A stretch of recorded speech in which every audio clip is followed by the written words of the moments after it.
50 for the poker. Hey, everybody. Good evening. How you guys doing? Out. How you guys doing tonight? Another day in paradise. Isn't it always? We're going to go with that, yeah. It can always be worse. Yes, it can. Yes, it can. We got Facebook user Yeah, already. I got a Facebook user. I don't know who that is. Oh, boy. Starting already early. Go. Yep. It started even before the intro ended. Anybody want to take any bets on who it is before I find out? Is it go? I'm betting it's Tom, maybe. That's not his style of Yeah, saying. Yeah, I know. that's kind of Yeah, I what know I it's not. I know. I'm just... It is Michelle Marie. It's who? Michelle Marie. Oh, Michelle okay. Marie. Michelle, why can't we see you? Okay, Michelle, let me help you out here. While he's doing that, so tonight, of course, for Supernatural Talk, we got a very special guest that I myself am really excited to have on for the show. So And he actually came on early for this one. Let me throw that in there. He came on early for this one. On time, yes. I've done it a few other times, like last minute or so. We can count them on these fingers. I feel very privileged. Thank you. Yeah, I gotta say, it's definitely a pleasure to have you on for this show, Kate. So thank you for coming on for this. Oh, thank you for inviting me. It's amazing. Thank you so much. I really appreciate it. It's lovely to be here and to see you all. Thank you. Well, tonight is unfortunate that you only get just the three of us because you don't get our fourth quarter. Eileen just found out literally about 2 hours ago that her son informed her of something going on after a parade that's actually going by where she lives. And she actually got off work early today so that she can get home and not have to worry about the parade. And then her son drops the bomb on her saying, "Oh, we got to go here tonight." So Eileen's not able to make it with us tonight. I was wondering where she was. Yeah, she explained it in the group chat. Didn't you see it? I did, but I was so focused on getting the job done with all these audiobooks. So, Chris, how you doing? Hey, Chris. Hey. Uh-oh. Look who's here, Adrian. Here we go. Yep. This is where it starts. She's holding back. She's holding back. You better run, Brad. Really quick, before we do get started, I got two things for everybody. First of all, I want to promote this right here. I finally just got it, the Scare There series by John Ward. Friend of mine on Facebook just started writing these about a year ago. Has been putting them out. He's got a fourth one getting ready to come out in November, and we also have him coming on as a guest in November to promote not only these three but the one that's going to be coming out. And also keep in your thoughts. Scott Smith Ninja is having a medical procedure done tomorrow. So I'm not going to say what it is, but it is pretty serious. Just keep them in your thoughts. I actually have two things I'd like to bring up too, one of which is I'm sure some of you guys have heard about this. I know some others haven't. First off, does anybody here know Scott Grunwald? You guys know him? No. I don't. Scott Grunwald, he was known as, and normally I don't talk like this, but this was his nickname in the paranormal field. He was called the Para-Whore. Excuse my language. I've heard a few called that. Yeah. So, well, he actually had a shirt, and he was an investigator. He kind of was a comedian too. He was one of those investigators that showed he had a sense of humor. He had both the serious and humor side, and I've met him a couple times. We had him as a guest at the Chicago Ghost Conference. But sadly, I come to learn actually from Keith H. from a few days ago that sadly he's passed away. I wonder when you were saying was. Yeah, I believe he suffered a stroke, and he didn't make it. So unfortunately, and what's even harder for me is that since I've met him a couple of times, I don't even have a picture with him. My dad does, on the other hand, but sadly, yeah, he didn't make it. Well, I Michael, had seen pictures of him, and he looks familiar. Was he on any of the TV shows? he probably was. I know, of course, he also wrote a few books. So, but he was notorious with his Parahorse shirts. So it was. I want to say Eileen's talked about him before. I'm sure she did. He was very well known throughout the entire field. So again, not necessarily that we all knew who he was, but he was just always a lot of fun to be around. So I know the name. but yeah, our keep his family in your thoughts too, because I can't even imagine what they're feeling right now. So, and the other thing I wanted to bring up, it's a little bit more upbeat. I know I sent this message to you guys in the chat, but I just completed my latest recent audio book, which is for the book At the Cemetery Gates Year 1. I just got it done last night, and it presents 14 tales of terror. This, once again, is another tribute book to the original Scary Stories to Tell in the Dark trilogy, and it's already getting quite the attention. So check them out on YouTube. They're all free. And what better time than to release this during the very close to the October Halloween season? But of course, that's not it, because we got more audiobooks coming soon.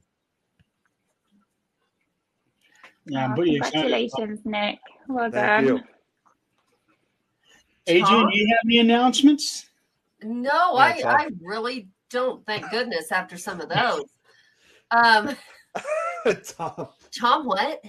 Okay, he knows what I'm talking. Apparently, Scott actually kissed him on a dare. Damn it, where the hell is there? There's got to be a picture or something. So, Tom, you were Parahorse whore? Hey, Sydney, haven't seen her here in a while. Hey, Sydney. Oh, she saw him. Hey. Been a long time. No, I don't have any announcements, but yeah. So I've been working. I haven't gotten to hear too much of anything. I want to know, Kate, what you do in life or the paranormal world. The way I usually start the show out is I ask our guests, "Who in the hell are you?" How long have you got? Well, we have all night, but I don't want to go. I think I'll start with the paranormal side, and then I can kind of talk about life in general, just thrown in there. So I've always been interested in the paranormal world ever since I was a child. My dad definitely influenced me with all of the horror films we used to watch and psychological thrillers, all that kind of stuff. My dad is actually an paleontologist. He's super into aliens and that side of things. So one of the first books I read when I was 8 or 9, I don't know if you guys know, but it's Chariot of the Gods. The book? Yeah, just describing about ancient aliens and all that. Mm-hmm. It does sound a little familiar.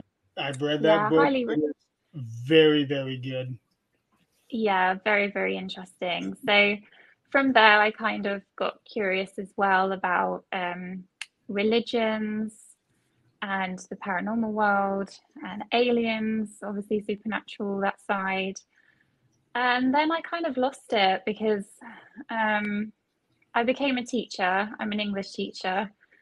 And then when you're working and, you kind of lose a bit of yourself and your hobbies and you just focus on life and everything. But I did really get back into it a few years ago through the group The Other Dimension, which is, I highly recommend them. Ben and Louisa Winfield, Damon Penny. I was watching their show and absolutely loved it. And they gave me the confidence to come on and talk about the paranormal and get to know the community. And I'm just, yeah, very, very lucky in that side. I got to meet everybody in this very lovely paranormal community. And what else? I have had a few paranormal experiences in my life, but I'm very skeptical. So I always try to put logic behind it, or I just don't know. That's just how I live it. Yeah, I just don't know how that happened. But I would really, really like to believe, of course, but I am still very skeptical. I have other beliefs and other theories, I guess. But I'm always open-minded skeptic. So, what else? I'm also the historical researcher for the group Dark Territory on YouTube, DT. I'm wearing the hoodie at the moment. Yeah. And yeah, I super enjoy that. Very, very privileged and very lucky to work with them. And I think that's all. Yeah. Any questions, just fire them at me. I'm always better like answering questions than just talking about myself. What paranormal experience did you have that you decided was you tried to put logic behind it? Oh, okay. So I would say I have 3 really significant paranormal experiences. The first one was when my grandfather unfortunately passed. He had dementia. And the paranormal experience was more from my dad. So I really believe my dad is very sensitive to this stuff. He's very open.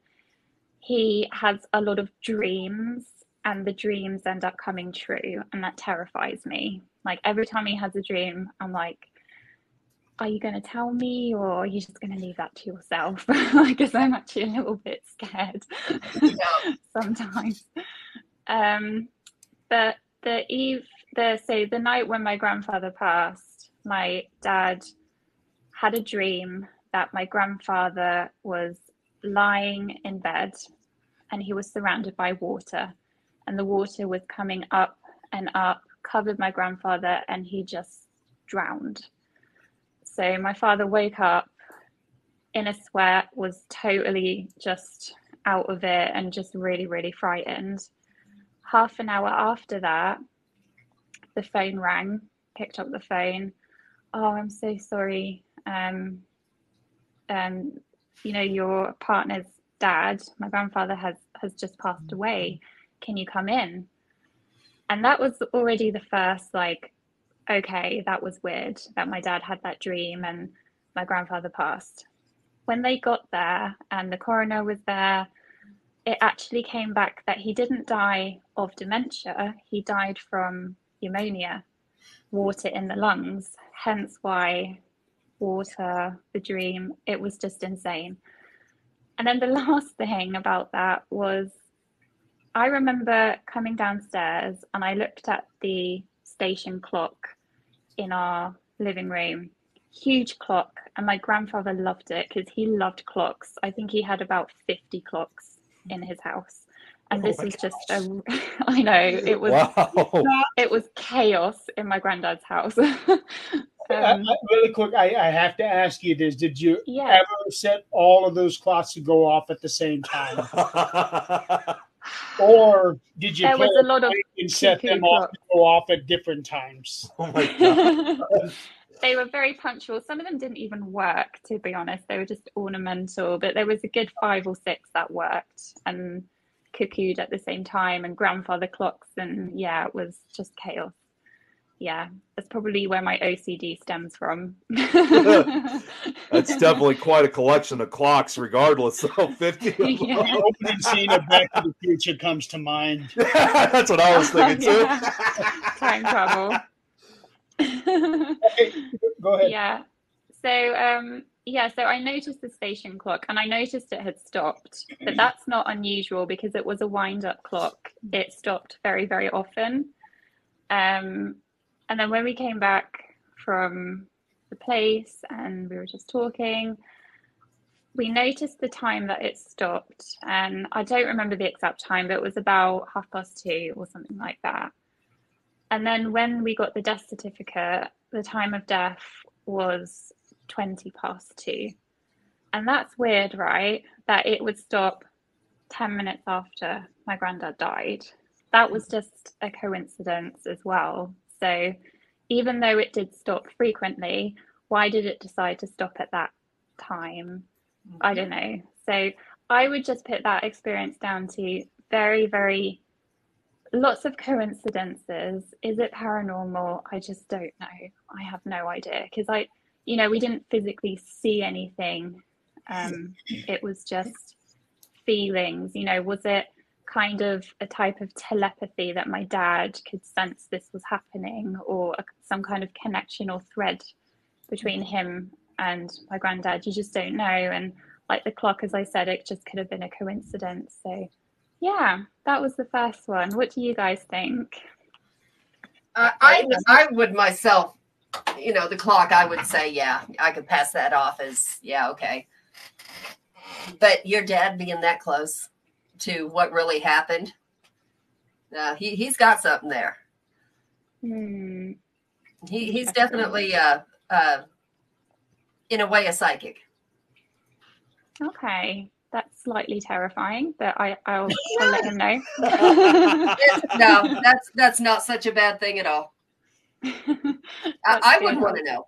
I really wouldn't want to know what's about to happen. They have that little Facebook thing of red pill, blue pill. Which one? No, I don't want to know. No. Now, Sean just mentioned this. I think I've mentioned this before, but the night my dad passed, we were going to bed. And just out of the blue, I heard a lady's voice saying, "He's coming up tonight." I just blew it off. 45 minutes later, I got a text from my sister at the memory care place. He was telling me I needed to hurry to get there because he was close to death.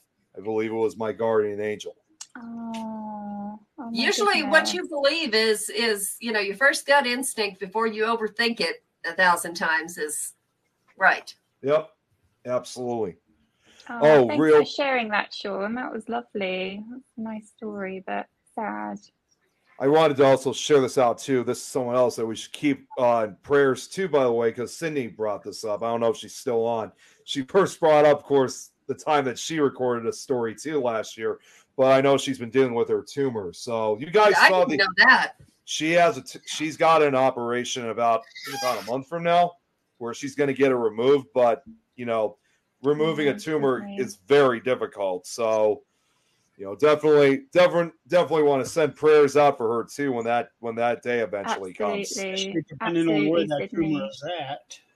I'm not exactly sure where, but she did say this was going to be a pretty tough one, I think, if I'm correct. So if she's still on, I don't know if she still is, but I heard it's pretty serious.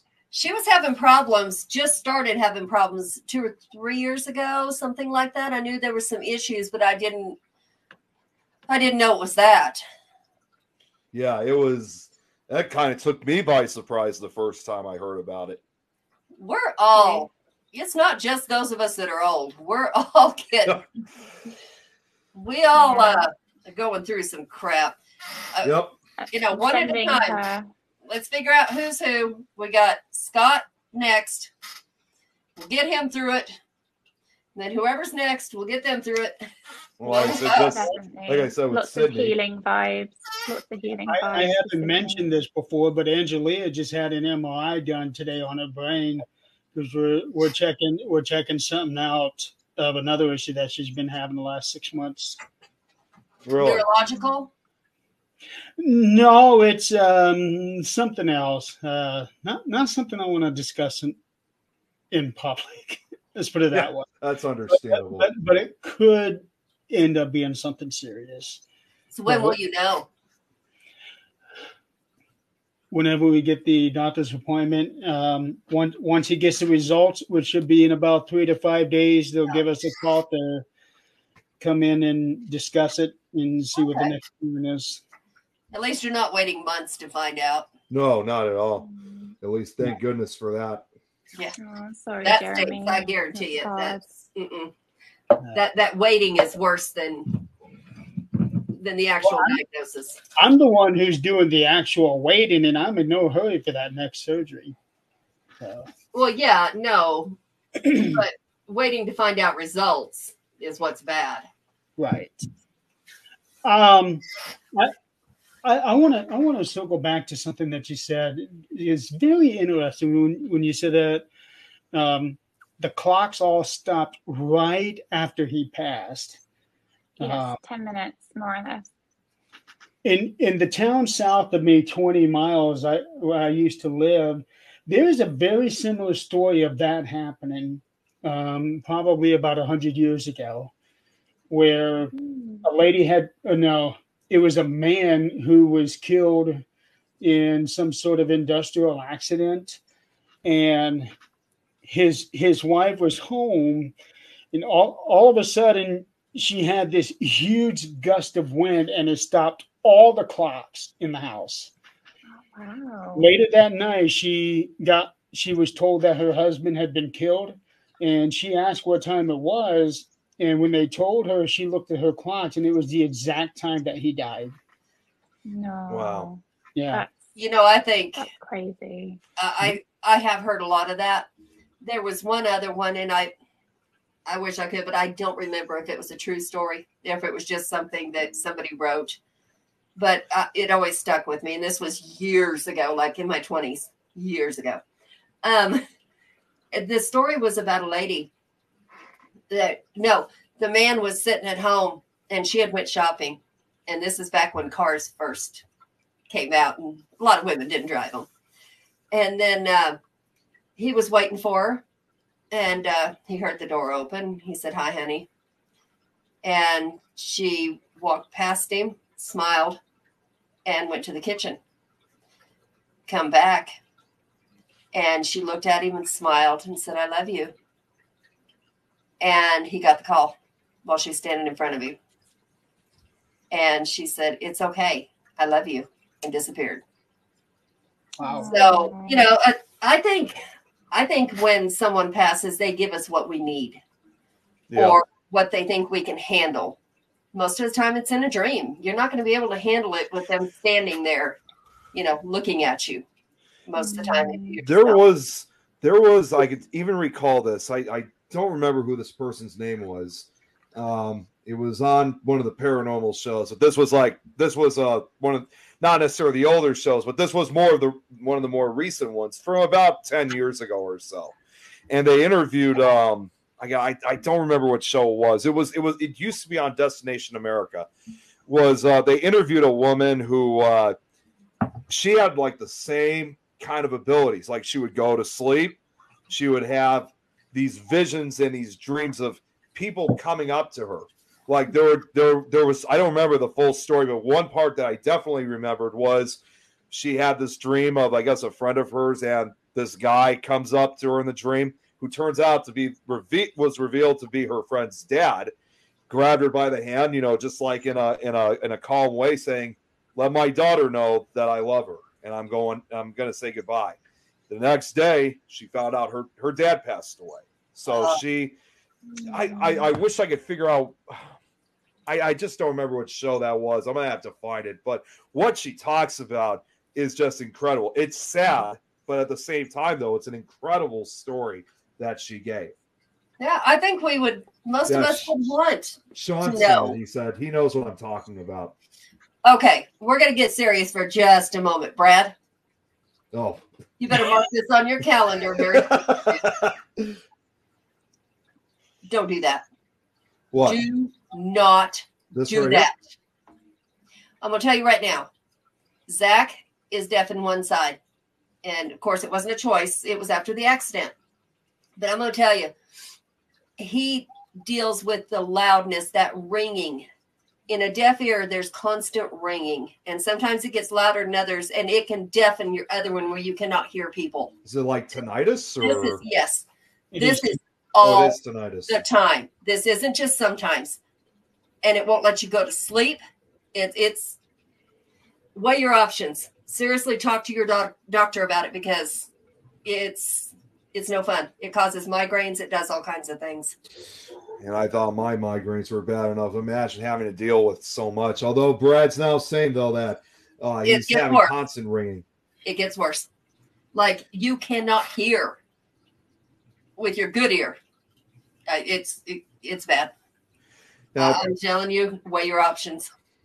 Now, Tom just brought up another similar story. Years ago, he got a loud knocking on his door at 4:30 a.m. and woke him up. He went to the door, no one was there, and he later learned that his grandmother passed away at around 4:30 a.m. Wow.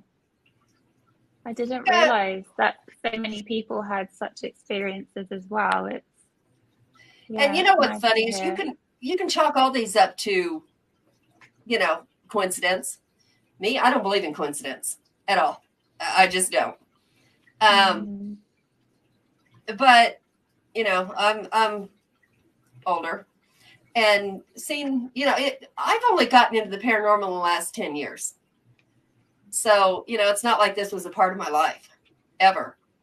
As a matter of fact, I didn't have any experiences until I joined a team and we went and they're like, this is what it is. And I couldn't find a rational explanation for the things that happened. So they're like, okay, yeah, this is fun. And then of course I was able to tap into mediumship, things like that. Not tap into, I was taught. And you always have it. Everybody has it. But it's a matter of learning to use it. And that you have to trust yourself, because it's not like they're going to stand in front of you and actually speak to you. They put words in your head that are not there. No. I have one doubt though. That's only the last out of 2,000 years. I knew I should not have been nice to him. So here we go for the show, Brad. Here. Ethereal Voices, Paranormal EVP. Hi. Hello. Hi there. Hey. One of my questions is that me and my grandmother were very, very close, and she always told me if and when she passes, she would let me know 100%. Now, she passed very, very quickly, just suddenly, and we never got anything. We didn't even know, for a while. And that is just heartbreaking. So that is one of the things that does make me skeptical, because I think she would have let us know if she could have. And why not? That's just the question I wanted to pose to you guys. I know exactly how you feel about that, because that's the reason I didn't believe in the paranormal, was because my mom died when I was 8. And growing up, I thought, if they can come to you, they will. If you're their child and they're able to come to you, they're going to. Well, after actually talking to spirits, that's not how that works. Yes, they can. Absolutely. But they're going to scare you more than anything else. They know what it'll do to you. Yeah. So. I'm sorry. Go ahead. No, I was just going to answer Sean's question, but I'll wait. So what they do instead is leave money. You'll find coins. You'll find feathers. Redbirds and bluebirds where they don't belong. I mean, you're going to see them anyway, but where they don't belong. They'll be sitting on your windowsill, or some kind of animal that you would relate to her. Butterflies is something huge that they do. They'll land on you. And that's not something that usually happens. You'll hear voices in your head, not audibly, but in your head, that you weren't thinking that thought. So then you have to figure out who's talking to you, because it's not your thought. And that's a reason that we meditate, to know our own thoughts and to know, if we can do random thoughts through the day, but you know what's yours and you know what's not. And that's how I communicate with them. Now, everybody's different. Some people see them. I choose not to. I don't think I can if I wanted to. That's not my gift, is seeing them. And I'm okay with that. But when you do see them, it's in your mind. Like I can know somebody standing there and know what they're wearing, know what they look like, but I'm not going to look over and they're actually standing there. I see them in my mind. Oh, I see. Yeah. So you have to trust yourself, and it's still, you have to get past the skeptical. And, you know, this is just coincidences. No, I did that for 2 years going, no, there's no way. I can make up somebody standing there in my head all day long. But when you're talking to someone and they go, describe that again. And you do, it's for them. They were standing there for them. And they're like, well, that's my uncle, or that's so-and-so. I'm like, okay. Yeah. My best friend's boy comes all the time. He committed suicide. It's been 6 years now. He was a 14-year-old young man. And I never met him. I know him now very well because he is in my house about half the time. But, you know, it's little things like that it helps other people. And if you can handle it, it helps other people. But listen for little things like that out of your grandma, because she didn't just not do it. What religion are you? Catholic. Okay.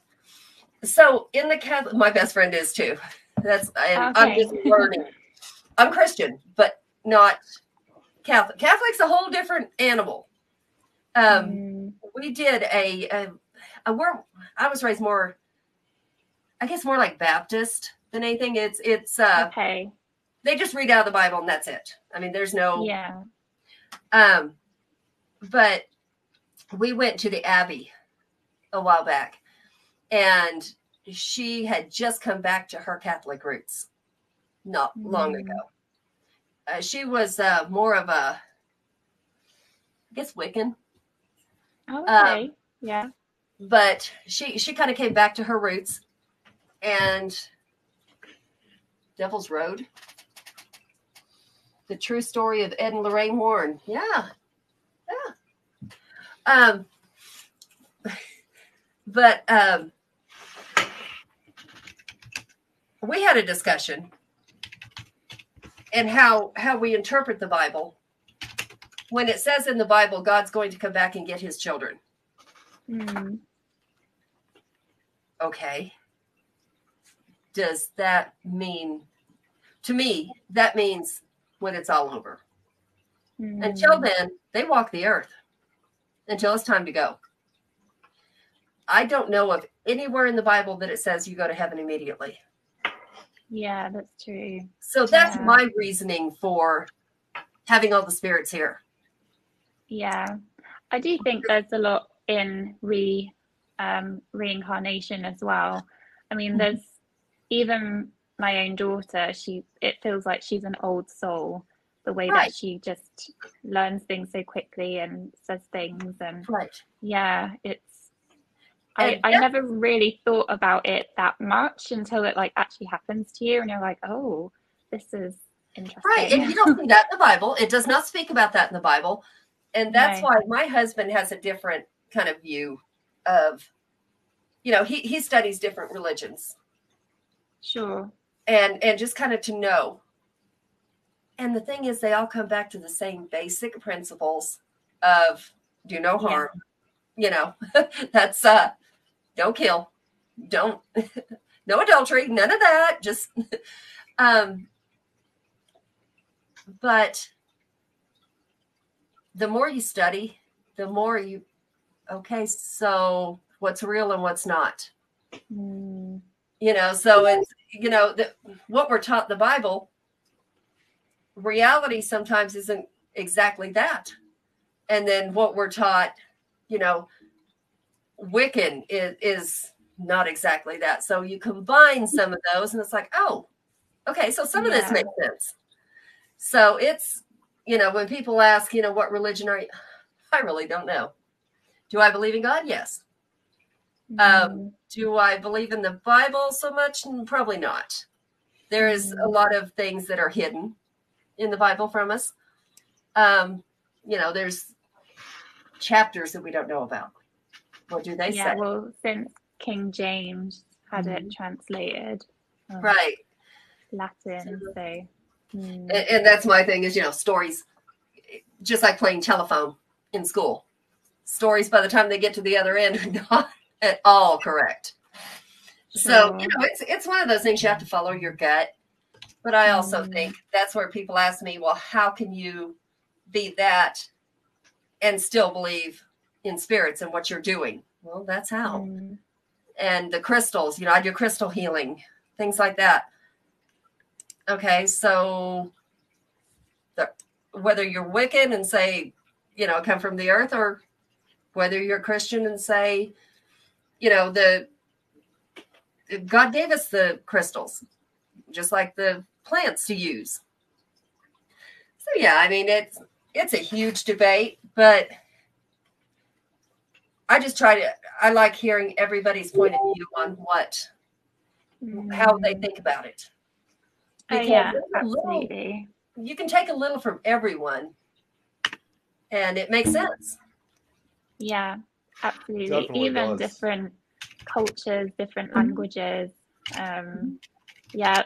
So my husband's Italian, and when we lived in Italy, the ceremonies, everything is very, very different in Italy to what it is here in the US. I mean, people in Italy are incredibly, generally superstitious about anything about the paranormal. My husband wants nothing to do with any of this. He's like, no thanks, I'm good. That actually explains, because since I make a lot of international paranormal connections, that pretty much explains why I've only really have made connections and discover like actual paranormal investigators in Italy, which for even a country like that, and we're talking, European country, even in that country, it's relatively rare to find anyone that wants to get involved with it. What is it, Malta? Malta, yeah. Where John Marcabella is. That's right. That's correct. He says no. He said he gets a lot of grief. Yeah, he's only like one of two investigators in Malta that I've ever made connections with. That's another one that shows how rare it is. I can't wait until your husband has that first experience. That way he can come to you and say, okay, there is something to this. I don't know. I don't know. Some people go their whole lives and chalk experiences up to coincidence, or I just did not see that. Nope, I didn't see that, and just keep on going. I know lots of people that are like that. I'm married to one. Yeah, sure. My dad is in his 80s, and he started experiencing stuff for the first time last year. Oh. That's true, Brad. Oh. Real quick, I was going to answer Sean's question because he's referring to the show I was talking about. You know what? I was just looking because fortunately I've kept an old list of all the paranormal shows and documentaries. Of course I do. I got lists for everything. I got to keep track so I don't forget this stuff. I looked up. Surprise me if you had a list of all the lists that you have. That probably will happen at some point. I'm sure I have a list of lists. It should happen. But I think the show that I'm thinking of, because I knew it was somewhere like I think it came out like around 2015 or 16. It wasn't a haunting. I think it might have been Paranormal Survivor. So I could be wrong, but I know that was one of the shows that was, because when I watched it at that time, it was brand new. So it very well could be. I just know it was sometime from the mid 2010s. So but I know it's not a haunting. What's up, Nikki? No. Okay. Okay, so, I guess Sean just confirmed that. Yeah, I think that's the one. So, what we have to talk about, where are you originally from? Because you have a very strong accent. Oh, thank you. Where do you think I'm from? It sounds English. See, I kept thinking obviously the UK, since I talk to a lot of investigators from the UK all the time. I mean, like England English, not. That's what I mean. What the fact that she said that she is an English teacher. Yeah, exactly. Well, but our English teachers here sound like a bunch of thugs half the time. That Oh, no was for me way, growing really? up. That is Yeah, that was true for my time. Yep. Joanne thinks yours is Australian, actually. Oh, that's quite funny actually, because so I'm from Norfolk in the UK. It's a small city called Norwich. Not many people have heard of it really, but it's like 2 hours away from London. It's on the east and it kind of sticks out. That's where I'm from. But the Suffolk accent, which is the county next to Norfolk, if you listen to it and you hear their accent next to an Australian, it's very similar. That's Jenny that just said hi. Yeah, She's our other girl with a sexy accent. she's from Ireland. Oh, She's from Ireland. I love Ireland. That's such a nice accent. I wish, She is, especially she's awesome. Derry. She's I amazing. love the Derry accent. See, and I'm Yeah. also part Irish myself, and yet, I was born here in the U.S., so I never got to have the accent, sadly. Oh, you have a lovely accent, Nick. It's like proper Chicago. Yeah, it It is. absolutely is. It's amazing. I love it. We have the It's great. Chicago accent that kind of sounds gangsterish, and then we have Jeremy Thanks, that Al Capone. tries to be proper. We have Eileen that has that Southern accent. When I get pissed off, I'm between Southern and inserting Bulgarian and all kinds of. And when Adrian means Southern, I mean, Eileen's down in Mississippi, so you definitely have Oh, that accent, lovely. of course, down Yeah, there. basically, Supernatural Talk has the 4 shades of weird.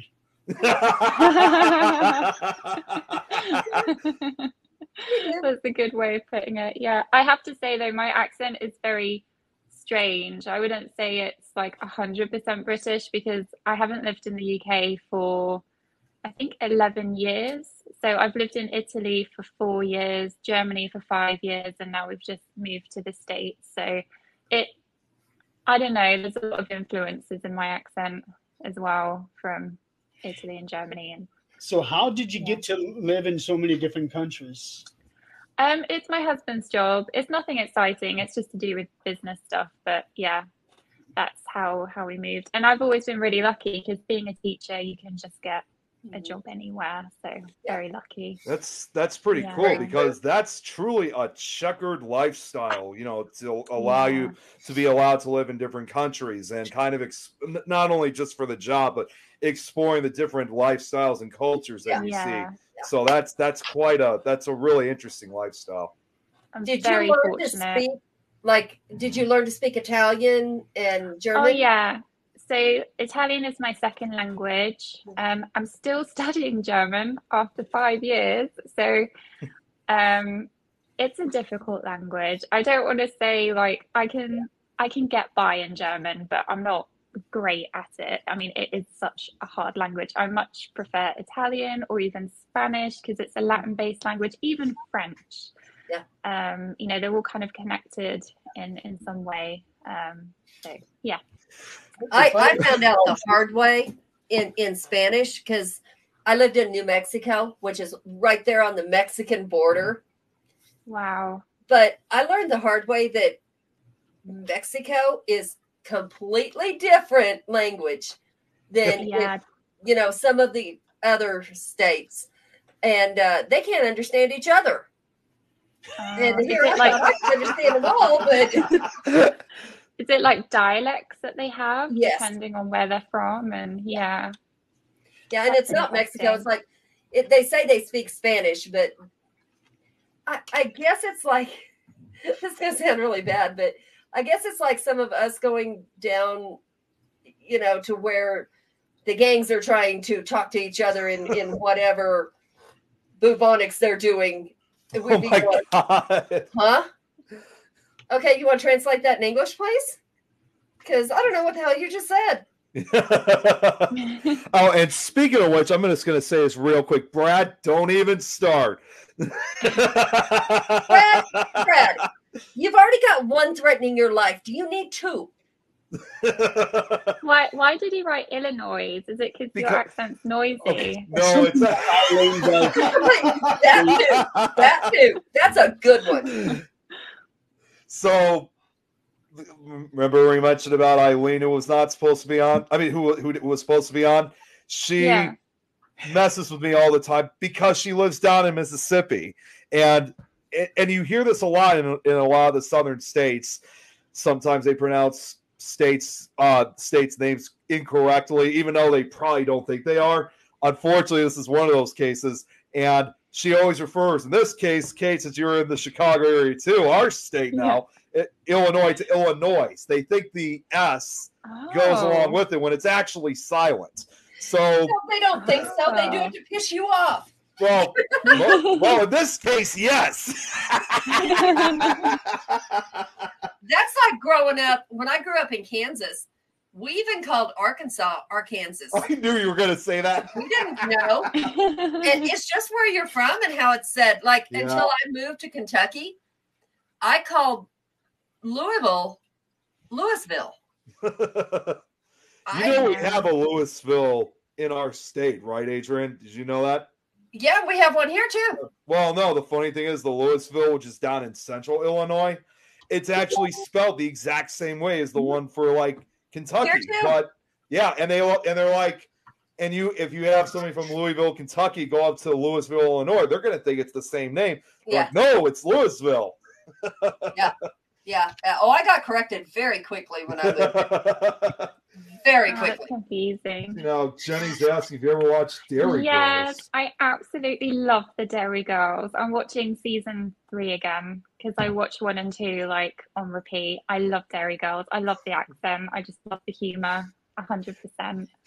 Sean said he is Irish. The attitude. So don't give him a drink then? Northern accent. What? I said, don't give him a drink then? Yeah, I've never heard of myself. Now, I could definitely agree with what Jenny said because she's visited Italy before. I remember she told me. Whereabouts? So we lived in the north. So we started off in Torino, near the Alps, and then we moved to Verona, the other side, but still north. And it is really beautiful. Oh, Florence is lovely. Yeah, in the middle, lovely. Yeah, the Dairy Girls. The people in Oregon. Hey, Jerry. Hello. Hi. Give me a drink. We have a Louisville here in Indiana, but it is spelled differently. Yeah. It's Lewis, Lewis. Unless there's another one. Okay. Yeah. It could be like an unincorporated area. No, it's actually a small town. It is just south of Newcastle, another little town that I lived in, and it was actually a place that I went to go investigate at an opera house last year. Oh, really? Yeah, that's the place where I slept in the dressing room on the very hard shelf. Right. Yeah, I remember that now. Yeah. Yeah. But still, it's cool to go there. I think it's from the city. He is what we called a flatlander. A flatlander? Never heard of that term before. I thought that sounds more of like someone like who lives like in the rural areas. I don't expect that like in the city. Well, I think when I'm hearing Flatlander, I'm thinking Outlander, like Malachi used to yell at the guy and chiller to the cord.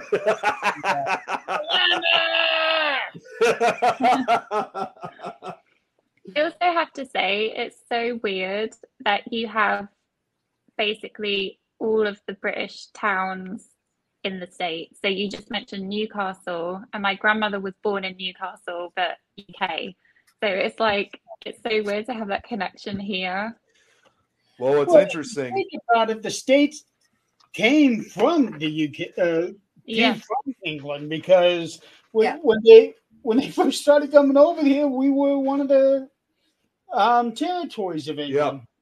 Well, and it's interesting too, if you look at even like several of the cities, including a city like Chicago, you'll see that it's a very diverse city. There's different sections that actually started now over 100 years ago, like in the late from anywhere between the 1890s up to the early 1920s, where you had different sections of people, like different immigrants from different countries coming together. Like if you had one area that was for Italians, you had another for Germans, or another for the Irish, and so on. And that's a practice that's still going on to this very day. In fact, my friend Don, who you've met, has that. San Francisco has that. Yeah, most cities do. Italy or Little China. Well, Don, in his case, although he doesn't have the ants, at least as far as I know that he doesn't have it, like where he lives in the Polish district of Chicago. That's cool. That's cool. There's one thing I've noticed though. So in the UK, we do really, really good chips, which is what you refer to as fries. But over here, I haven't found any really, really good proper chips or fries, as you would say. Like, I really miss good chips. Like that, you would probably have to go up to the New England area. Go up to Maine, Massachusetts. Yeah. That would probably be your best bet. That's a good plan. Yep. Have a road trip just to get some chips, definitely. I'm up for that. Proper good chips. Because the only thing you're going to find in Chicago are 6-inch pieces. Yeah, and deep dish. Yeah. I call them 6-inch pieces. Oh, that's right. What am I saying? Yeah. No, I mean, honestly, my husband, after seeing the deep dish pizza, almost had a heart attack. He was like, this is not pizza. Kate, if you didn't know, there's actually, because people often ask, like, who's got the best pizza in the country. It's either, people will either say the deep dish in Chicago or New York. And if you didn't know, there's always been a bitter rivalry between those two cities. You know, it's still going on to this day. Who's got the best? But Jeremy, on the other hand, why don't you explain that one place that you had me try from Fort Wayne that's kind of in between? That wasn't me. That was more Tim. Tim and Crystal, he was the one that introduced that to me. So another one of our things members, Tim Kohler, who is our residential Vlad the Impaler expert. Yeah. If you ever do an episode with him, if you ever do an episode about, like, on another show, that's like a requirement, because Tim. I mean, that's a hobby. Vlad the Impaler, man. Well, the whole thing about with him and Vlad the Impaler is that it is actually almost like a lifetime commitment for him. Yep. Yeah. He actually has like an ancestral connection to old time back then. That's what he says. And with the stuff that he's come up with is so different from what we learned. It's really, really interesting. But what Nick is talking about is there's a place called Oli's Pizza, and their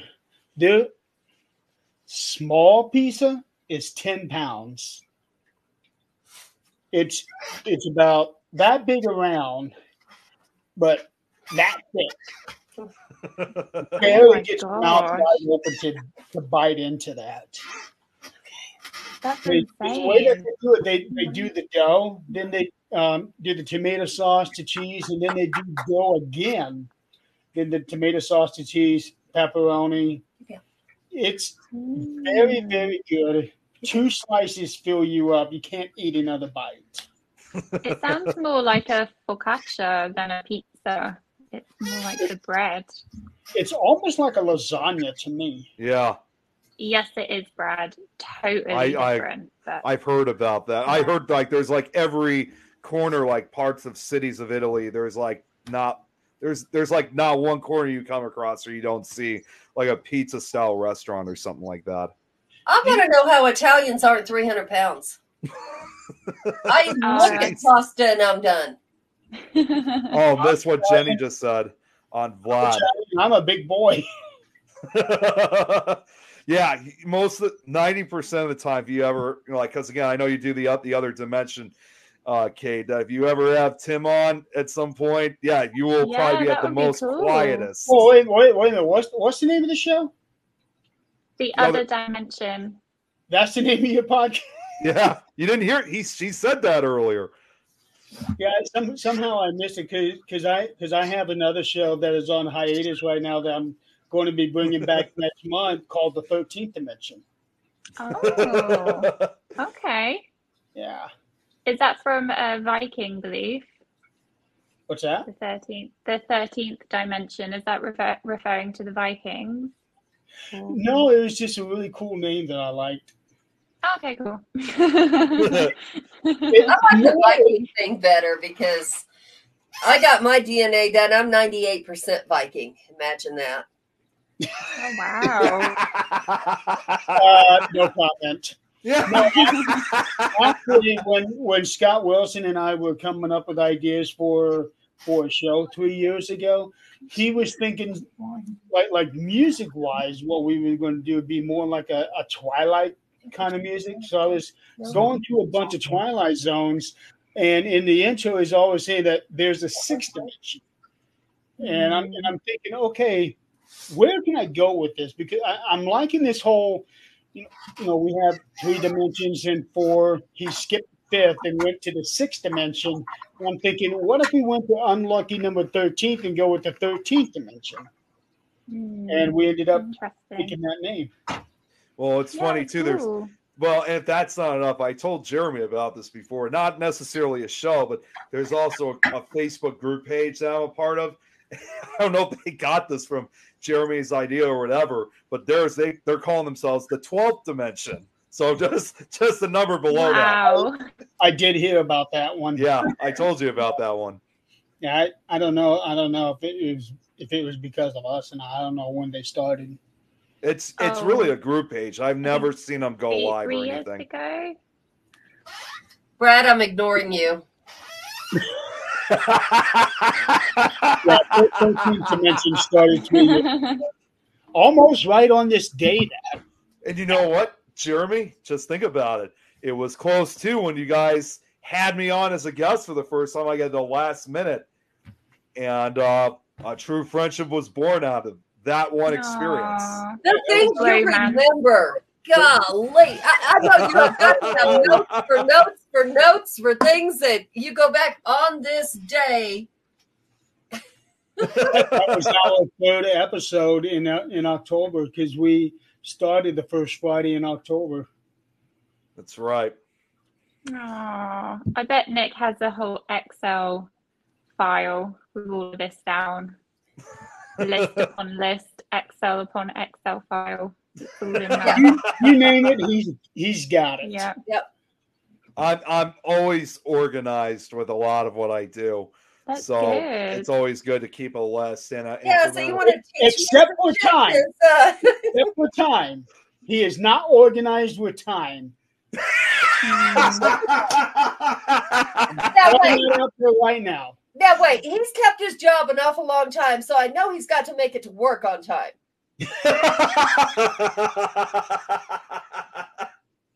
No comment. Yeah, no comment for that either.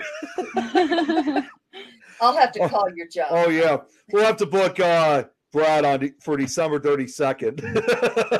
Yeah, we're not gonna explain that one. We can book him December 32nd, but that's okay because January 1st, he's gonna have his butt sticking out of the ground. Yeah, that's true. We'll just have to look through the 200 tabs to figure out which is which. It's true what he's referring to, Kate, is I always have a lot of tabs open because I got so much going on. And trust me, I'm trying to clear them. I'm trying to clear them all up, but it's really hard. You're one when of you're those constantly busy. people. Well, I have a question for you, Nick. If you have all like 200 tabs open, are you the type of person that also has their desktop covered in files so you can't see your desktop? Is that you? No, thank God it's not. It'll get there.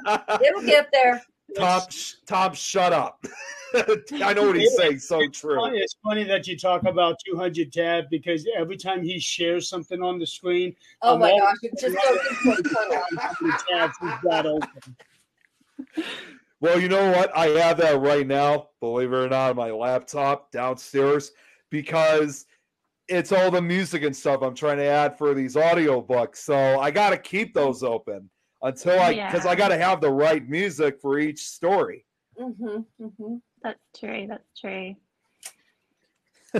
That's Brad too, apparently. How did I not know that he had? Always tell Nick an hour early so we have time. Yes, I know you do, Tom. Yeah, I've seen Brad's desktop. Oh boy, how many times have I yelled at him for that one? Is he worse than me? His desktop. Oh, his desktop. I'm saying like as far as storage or whatever's on his screen. So bookmarks. So real quick, we're gonna have somebody come on for a couple of minutes. Have we ever heard of OneNote, guys? OneNote. It's amazing. What's that? OneNote. How's that? I use it at work. No, look into it. Seriously. Google it. Get it. It's OneNote. And it's like a big portfolio. You can put tabs and you can put things under it. You can just open it and look at it. Is it one word? Yes. ONENOTE. Microsoft OneNote. Yep. We use it at work, and I'm telling you, it's amazing. All right, I found it. Oh, wow. Yeah, I think I'm probably going to take this into consideration. I took a class on the damn thing, and I won't do without it now at work. My personal life ain't that complicated. It's, hey, you want to go? Okay, let's go. It ain't that hard. All right, so who's coming on? What are we doing? Who do we got coming on, Jeremy? Scott. Yay! Scott? Wait, Scott Smith? He's going to make it. Yeah, Scott Smith. Yeah, he just got home. He just wanted to pop on for a couple minutes. He's the one having surgery. Yep, and here he is. Okay. Here he is. Hey, Lauren. Hey, Scott. This is our guy having a penis reduction. What's up, guys? You're frozen. There we go. There we go. I'm That's better. frozen? Yeah, now No, you're good. you're good.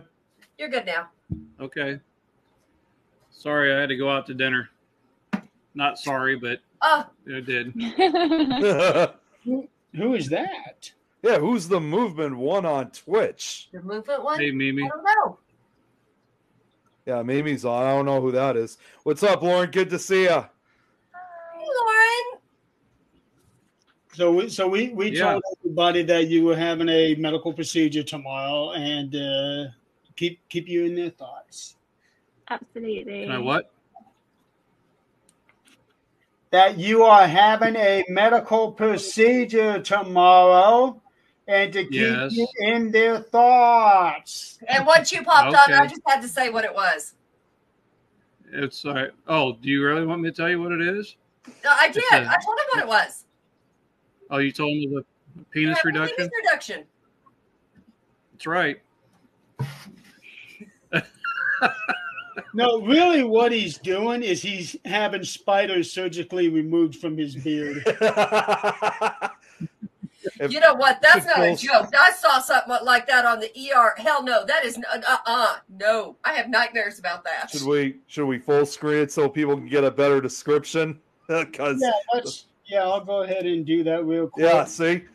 Oh, I didn't even notice. Did you go to dinner with that? No. Oh, okay. But knowing Scott, he would do it. Yeah, I could see that. I would. Why not? Oh my God! Imagine how many people would react. Go up to the desk and say, like table for two or something. Like, okay, Ed. What? Excuse me, sir. You need to take a shower. Yeah, you feeling all right there, sir? Hold on just a second. I got to pull you guys up on Brad's got the comment right here. Oh my God, Brad! Go up to the desk and say, like table for two or something. Like, sweetheart, okay, by the time that my foot's in your ass, I'm hearing it. Of the night right there. Guys, I'm hearing an echo. Do you guys hear that? No, I just put that on just. There. Brad's got the comment right here. Oh my God, Brad! What is that? It's an echo. We're lagging. What's in here? It's definitely not for me. Guys, I'm hearing an echo. You guys see that? No, I just put that What on. is going on? You guys are hearing an echo? Yeah. All right, there we go. Now it's gone. That's weird. I tried to mute him to see if it was, and it wouldn't mute him. You muted him Now now. he's muted. No, I didn't do that. I tried to, and it wouldn't do it. Oh. Hold on. Let's see here. Okay, I can mute Kate, Nick, You're not ready. Adrian, and myself. You didn't mute nobody. Well, no, now let me see. Well, you were only muted for just a second. Yeah. I know, but now Scott's muted. Well, Yeah. because he muted himself. Oh, okay. Because I tried unmuting from my side too, and it's not working. So that means that he, Lord, it's like it must not have been the beard spiders. Mute themselves, then the host cannot unmute them. They can only mute and unmute them, but but a host cannot unmute a guest who has muted themselves. Oh, Oh. interesting. So if There it A is. were to mute herself, I Yeah. cannot unmute her. You I got can it. mute All her right. and I'm unmute her, but if she mutes herself, I cannot unmute her. I tell you what, Oh. last week we had, I don't know, some kind of gremlins talking in the background. Yeah. We got all kinds of weird shit going on. Oh, jeez. And Tom's right about this. Good thing it wasn't roaches. We would lose Nick. Tom, don't give him any ideas. Speaking of roaches, Oh, no, Jeremy. no, trust me, I did not go looking for this. Somebody posted about this, and I thought, this can't be real. So I looked it up, and sure enough, it is real. Cockroach donut. Yep. What? People Oh, eat yeah. cockroaches in all countries. No. It's got nothing to do with actual cockroaches. Somebody made donuts in the shape of a cockroach, and they actually did the pastry on it to make it look like a cockroach. Oh, jeez. Yeah, but there are no That'll work, Brad. cockroaches in it at all. It just looks like a giant cockroach. Brad, don't even try. Don't even try. Brad, Just- you really have a death wish? He That does. I Give mean, some corn. dude. and I'll be- we are all going to be suspects on this show when you come up gone.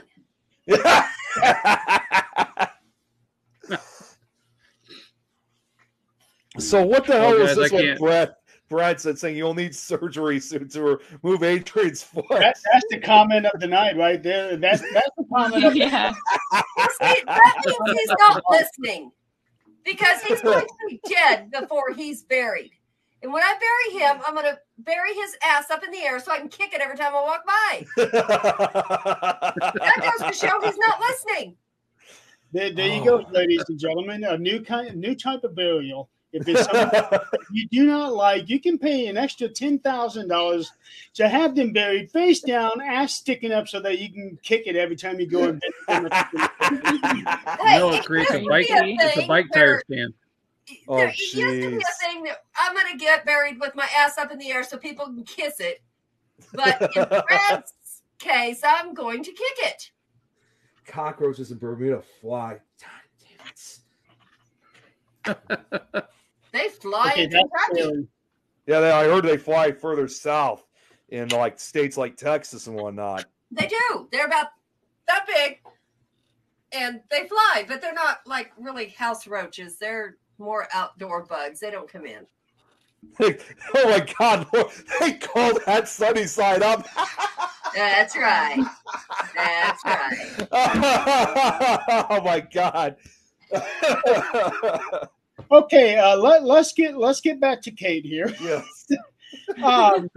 There is something that you said at the beginning of the show, and I'm interested in hearing that you said that you have come up with different theories of certain things. So what kind of theories are you talking about, and theories on what? There's a lot. I would say one that is really, really interesting. I don't know what you guys think, but it's regarding inherent memory. So a lot of people say that they have past lives and deja vu as well, all these kind of feelings, and maybe even dreams as well.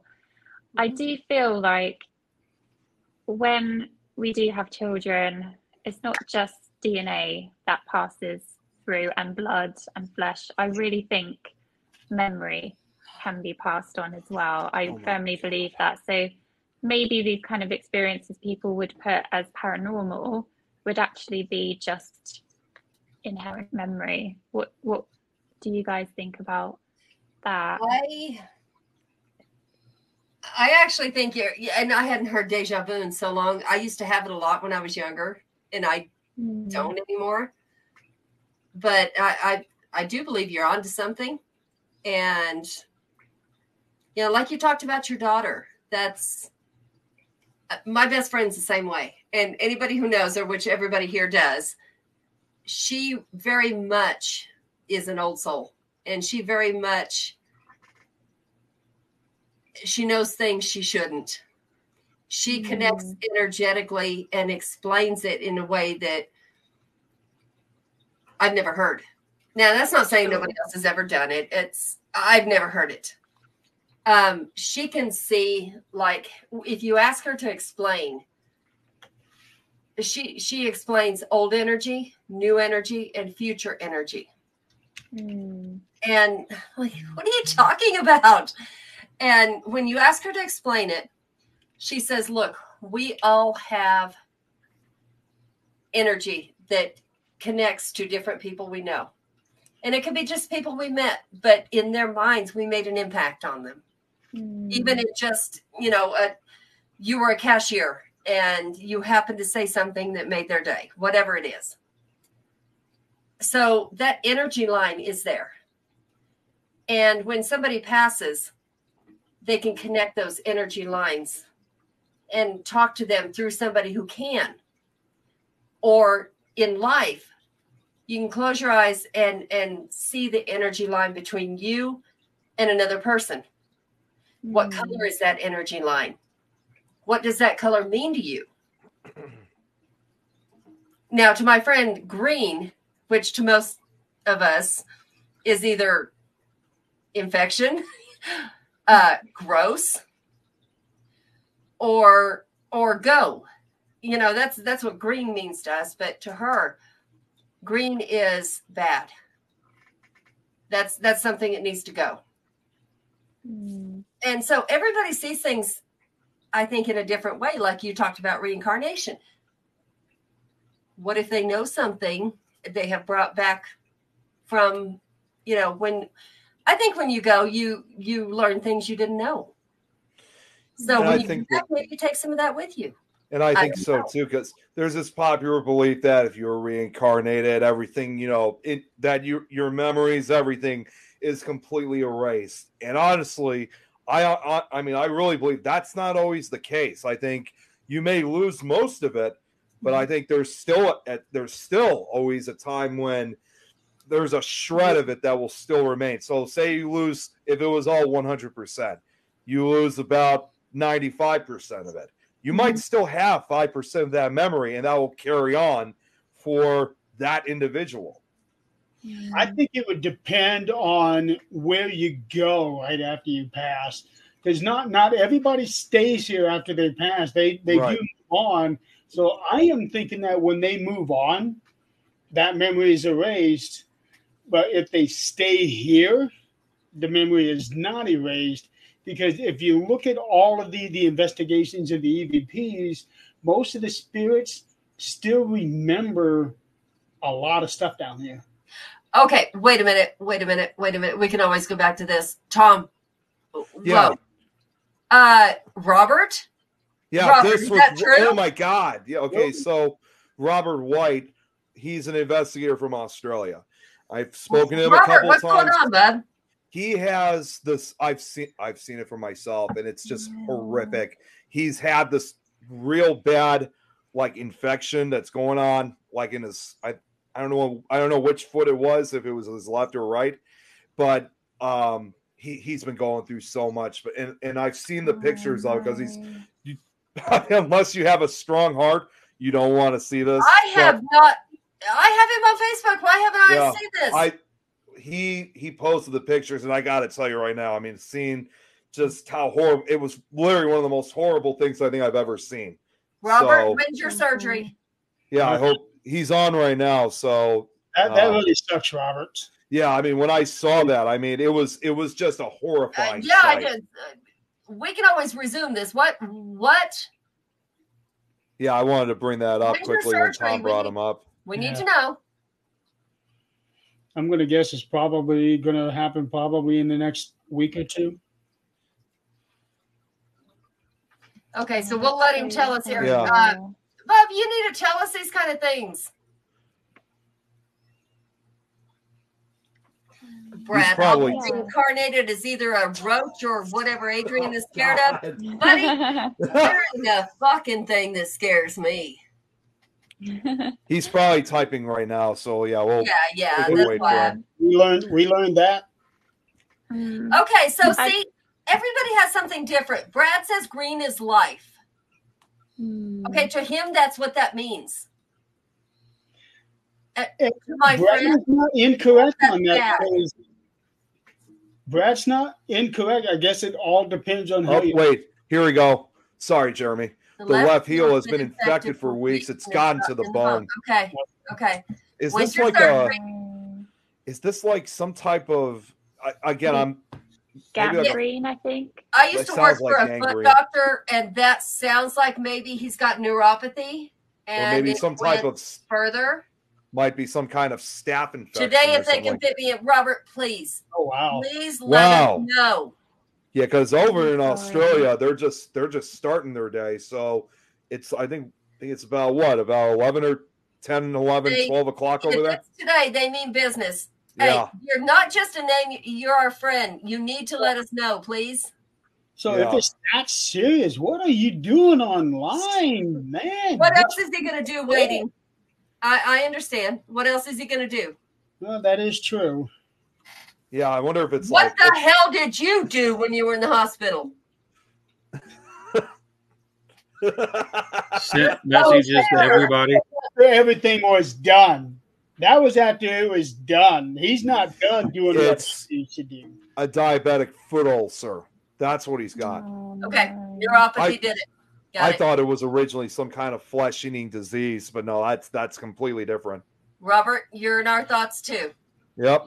Please let us know. Hey may guys, not- I need to get. All right, Scott. I'll let everybody know. You guys will be in contact once everything's Yeah, done. please do. Tammy, And so Let me we'll know. just go. Yep. keep us updated. You rest. That's your Rest. job. That is your job. Oh, I can't Robert's rest. in the Robert's already in the hospital waiting. Awesome, bud. I'm glad you're in good hands. Scott, make sure we know. Well, I got the Tammy's boss gonna over let my me know. shoulder, so I know it's going to happen. Tammy, we love He'll you. make sure. Tammy Yeah. will let us Positive know. vibes. If She said, everybody said, Tammy, we love you. if it's early She enough, said she loves you guys too. She'll All right, keep we're you here informed. with you no matter what. Call, whatever you need to do. We're here with you. We will see you. Bye bye. All right, take it All right, easy. get the rest. Okay, Robert will also keep us informed too. Okay. Thank you. Please do. Yeah, I don't, I know a lot of these shows, these people are like, yeah, their audience, whatever. These are our friends. This is not just, oh, hey, these are, we actually worry about y'all. Yeah. Oh. We're here to have fun. We're here to joke around. We don't I mean, this is our family that's on here. Mm-hmm. Yeah, that's Definitely. lovely. Yeah, And you never realize who's going through shit until something like this Somebody- comes up. Yeah. And Yeah. Lauren makes a good point. We are one big family. We are. I like if something happens, we all know about it. Don't, don't, Brad. We all don't know. count your chickens, Brad. Don't count your chickens. Oh my God. I forgot to excuse Brad. Holy hell. Oh, and also one other thing too, kid, about Brad, because he brought this up. He'll always refer to his ex. He has an ex-wife apparently, and he always like refers to her in some way, shape, or form. Oh, he's already okay. done that twice now tonight. The only reason he still refers to her is because she's out to kill him too. Oh God, sound clip. New Especially- sound clip being made. No. I did not mention your damn name. I promise. I forgot you existed when I said that. Yeah. Okay, so back to what we were just talking. Yeah, we all have different thoughts, different beliefs, theories on We that. do. Yeah. Yeah, I kind of wanted to touch on that again. I just wonder what if there isn't the paranormal side, right? So what if there isn't an afterlife? What if energy is just dispersed and goes elsewhere?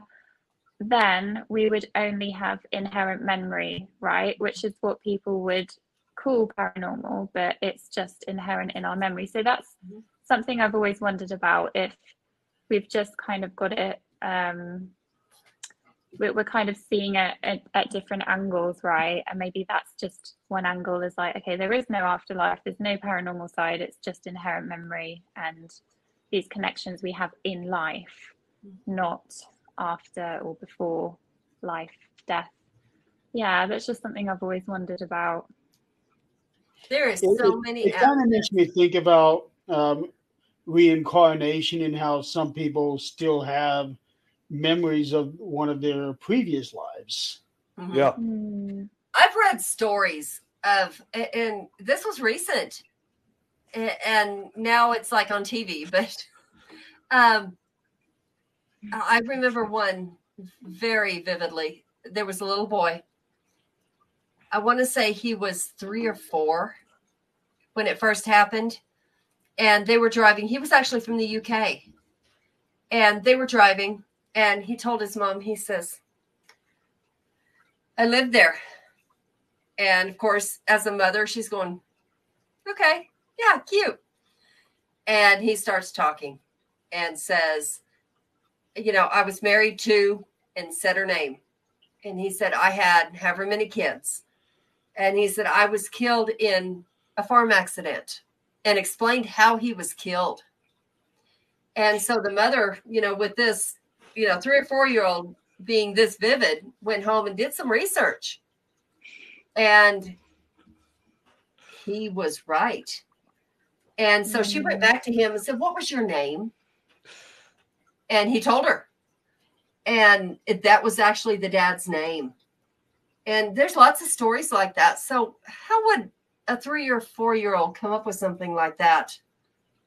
Yeah, that's without good to an know. actual, you know, memory. Yeah, I hope it's not a hoax. I mean, there's so many hoaxes that go around about that as well. But Yeah. Yeah. you would I hope. don't know. Being on TV, it very well Yeah. could be, because they're paid to do things like that. Right. Yeah, But- Wasn't there one story floating around where a young child actually led the police to the person that killed him? And I was actually just thinking of that case. Yes. Is that a Wow. confirmed real case, or? I want to say yes, but I don't know. Yeah, see, so much, it's so strange because, here we're a free country. We can say what we want, but all of a sudden we say things about things the government doesn't want you to say, and you get taken off of things. But Yeah. on TV, they encourage you to lie. and embellish the truth. And yeah, to they me- sort of exaggerate a lot, don't they? Yeah. To me, that's not a free country. A free country is you say what you want, and people are Right. smart to go, "You're stupid," or "Wait, there might be some truth to that. Let me check." I know. Mm. But apparently, we're not that smart. Oh, here's one more thing about what Robert had said regarding this. Okay, Rev, I got you. Yep, Kid I Kendrick's got killer. He you. knows what I'm talking about. Yeah. No. That Lawrence there. Yeah, what the hell? Let's go. Okay. No, Lawrence. No, go down a couple. Well, he also said this too about you. But you love me. That's the Rev, guys. That's his page Let's got go. hijacked. It is. That's his stage name. I didn't know that. Bless him. I love him, but I'm gonna hurt him. Now, Robert also had a really interesting question I just saw here saying, what happens with phantom limbs when someone passes? That's a really good question. Yeah. Please elaborate on what you mean. Now, I have heard many times where somebody lost a limb or had to have And can something still feel cut it? off, and they can still feel Yeah, it. they call it phantom. I can pain tell or you right feeling. now that Yeah. happens. I can tell you it There happens. was there was an episode I remember. I brought this show up before. It's not a paranormal show, but it's one that I've said on a couple of occasions because it's a show I can relate to. Is the show The Good Doctor, and it was one of the first I think it might have been one of the first episodes where they had to perform surgery on a young patient who was known to be really good, I guess, at the violin, I believe. And unfortunately, the infection was so bad that they had to amputate her arm. And when she woke up, she doesn't realize at first her arm is missing because she claims that she could still feel it. But the doctor, of course, tells her that she's only feeling phantom pain. And of course, understandably, for a scene like that, it's devastating to her. But it's the same kind of feeling that it's amazing to know how even after if you lose a limb, like an arm or a leg, like you just said, Adrian, I guess it is possible. I think what Robert here is talking about is that if somebody has lost a limb and then later on they pass away, Well, yeah, I mean that their matter. spirit Yes. has that limb back. I think that's what he's going. Well, I was more referring to what Adrian was saying, but no, I definitely could see that though. I think, isn't the body just seen as a vessel though, right? Yeah. So when you become energy, you can present yourself however you wish. You know, there's nothing containing you, is there? Does the ghost limb turn into thing from the Addams Family? Robert, let us know. Let us know, okay? Well, do you know what? I gotta. We will. Guess what? There is actually a story I could think of that involves a ghost limb like that. There's a cemetery in Ohio, in Hendricksburg, and the story goes. I mean, there's several ghost stories involving the cemetery, but one of them was involving a truck driver, and I guess he must have gotten into some kind of accident. Fortunately, the truck driver survived, but he lost his arm in the process. And apparently, now people say to this day, you can actually hear like scratching on graves, and people have seen like this floating severed arm in the cemetery. Is anybody else old enough to know the Golden Arm story? Yes. That's That's good. good. Well, look at like again the scary stories to tell in the dark books, like the first story, the Big Toe, and some of the other ones. That's based off the Golden Arm. That's what we used to tell. Yeah.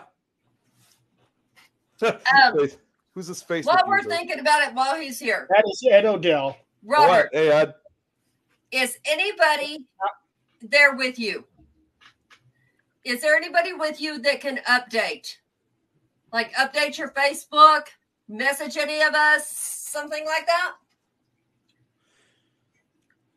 Robert was also joking that he will keep the foot and make it into a lamp, aka Christmas Story.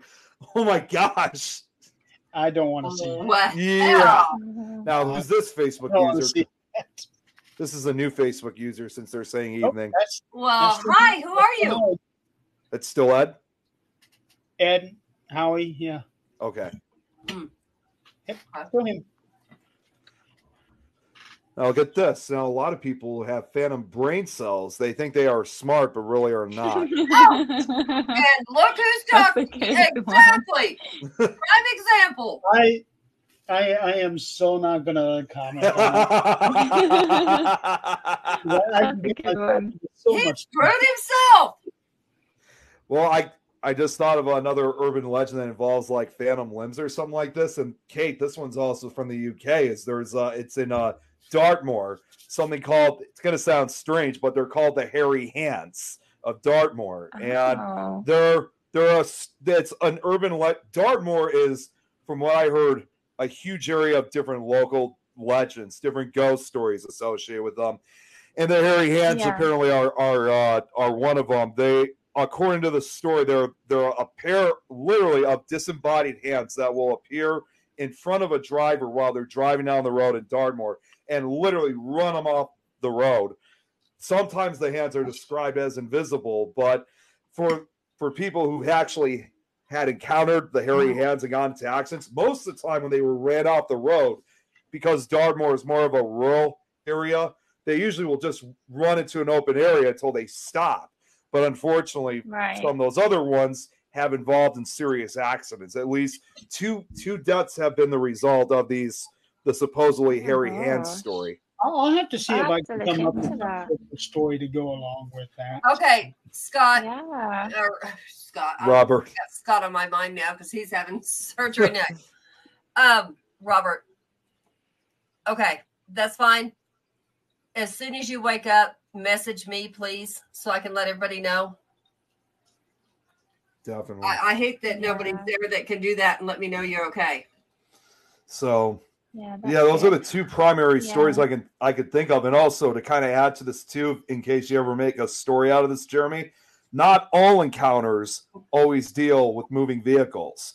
There was one account that apparently in 1924, there was a couple that was camping out in Dartmoor, and they were in an RV, and in the middle of the night, they heard the wife apparently heard something scratching at their window. She woke up and she saw this disembodied hand literally crawling like a spider, apparently trying to get in. The hand only went away when she took 2 sticks and made the signs of the cross, and it was gone. So that means the thing just escaped from the Addams family. Or it's somebody in an invisibility cloak. It could be, but they've never really described the history or origin of who these hands belong to. Of course, most usually attribute to those of an unnamed driver that probably died on the road. But that's a well-known. I have to say, like, there are so many legends and ghost stories in the UK. Like, it's so haunted.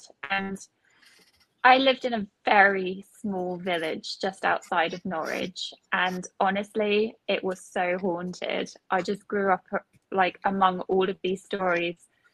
The house next door to me was haunted. Probably our house was haunted because somebody did die in our house. I know that for a fact. It was a shop. So my parents ran the shop, and then above it was the flat and everything. And there was a ghost bicycle that would go up and down the street. I never heard it, but apparently there was. The woods just down the road. Yeah, it was very interesting. The woods just down the road, there was a plane crash there. And further down the road, you got to the really old houses. You're talking 18th century houses and stuff like that, which I occasionally used to babysit in those, and not going to lie, it was pretty terrifying.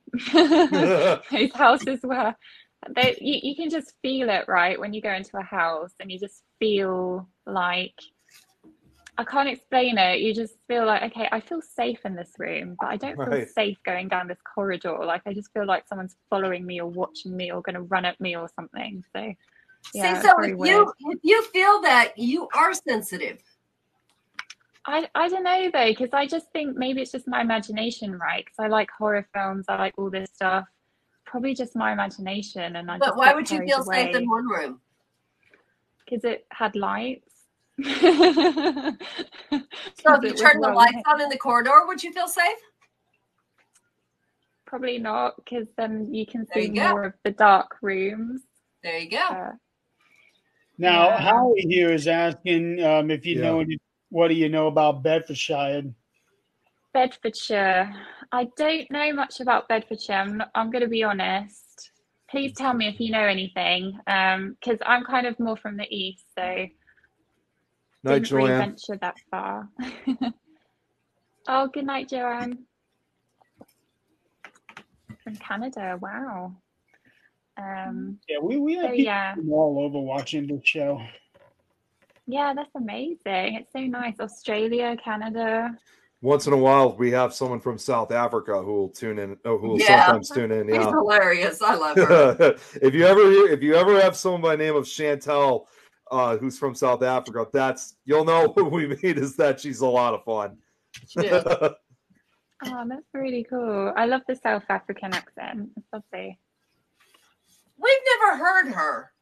I have. Jeremy, you have her too, because Jenny from Ireland. One time. Yeah, she was on Vivian's show, and Okay. we brought Jenny on, and Chantel was there too. Okay. Oh, I thought it was Jenny's show she was on.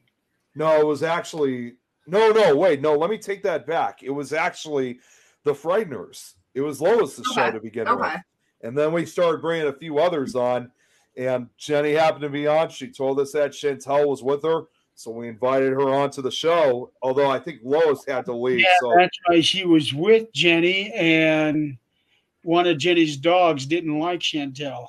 yeah, I remember that. Oh my God, man, was that dog mad? He was about ready to attack. I have never heard him say like, Wow. No, Yeah. It was a cat. "Oh, it was a cat." Yeah, it was a cat. The cat did not want to be held by Chantel. That's what. Cats are bitches. it There's no was. two ways about I it. have a cat. I love my cat. Oh, I love mine too, but you don't own them; they own you. Yeah, they're definitely sassy. I'm curious about the story about the ghost bicycle that you mentioned a couple minutes ago. Yeah. Is there a story behind that?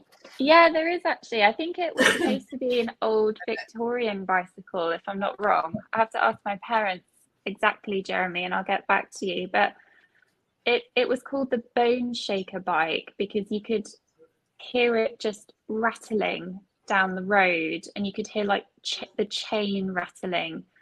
And it happened a few times. See it then. No, but I was babysitting for a family, and the dad had seen it, and I obviously just inquired about it, like, okay, how do you know it was there? What happened? And he said he was walking home, and there were no street lamps in our village at all. It was pitch black. You always had to have a flashlight. And he was walking back, and he just said this enormous gust of wind just came down the road and like full on went in his face and through his body. He said it felt like somebody had walked over his grave, that feeling. And then he heard the bike, and he saw like very, very quickly the bike and a person, a black shape, just whizzed past him, rattling. And he was like, what the hell was that? Like, he was so shaken up. And then he found out about the legend later about the bicycle from one of the neighbors. And yeah, apparently it's been going on 100 years or so. And he's one of the lucky ones that experienced it. I think four or five people had experienced it in the village in total. If he has any trail cameras, he ought to set them out there to see if he might be able to capture that. Yeah. And I wonder if it's on a particular date or year, you know, that it happens. It's very interesting, yeah. If it's somebody on a bicycle, then that kind of tells me that it was somebody who was killed while riding the bike. Yeah. And Maybe. Or what if it's a little child that just died instantly and that was one of his favorite things to do? how long has this story been going on? Oh, so it dates back to the early 1900s. Mm-hmm. Okay, so Yeah. well over 120 years. Yeah. When I lived there, it was about 100 years. This bike was the legend of the Bone Shaker bicycle. So chances are not an automobile accident then. Mm-hmm. Well, No, it was definitely Victorian. sounds residual. I just wonder, Yeah. what I'd like to get other people's views on this subject, just because there's so many wide varieties and there's so much to take into account. Like we hey, have, Jen. Hi. hey sweetheart. Yeah, that's my sexy bitch. The one that Nice. she was talking about with all the energy that she. That's my best friend. Aw. But what do you feel about, like, there's all the stories about like trains that keep going through. How in the hell does a train have a spirit? I mean, how does that happen? Is it residual? Is it, I mean, how do people see a train?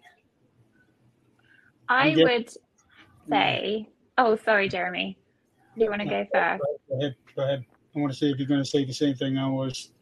I'm very I'm very interested in time in itself. What is time? Dimensions, different levels. Is there a loop? Is there a hole? Can you go back? Can you go forward?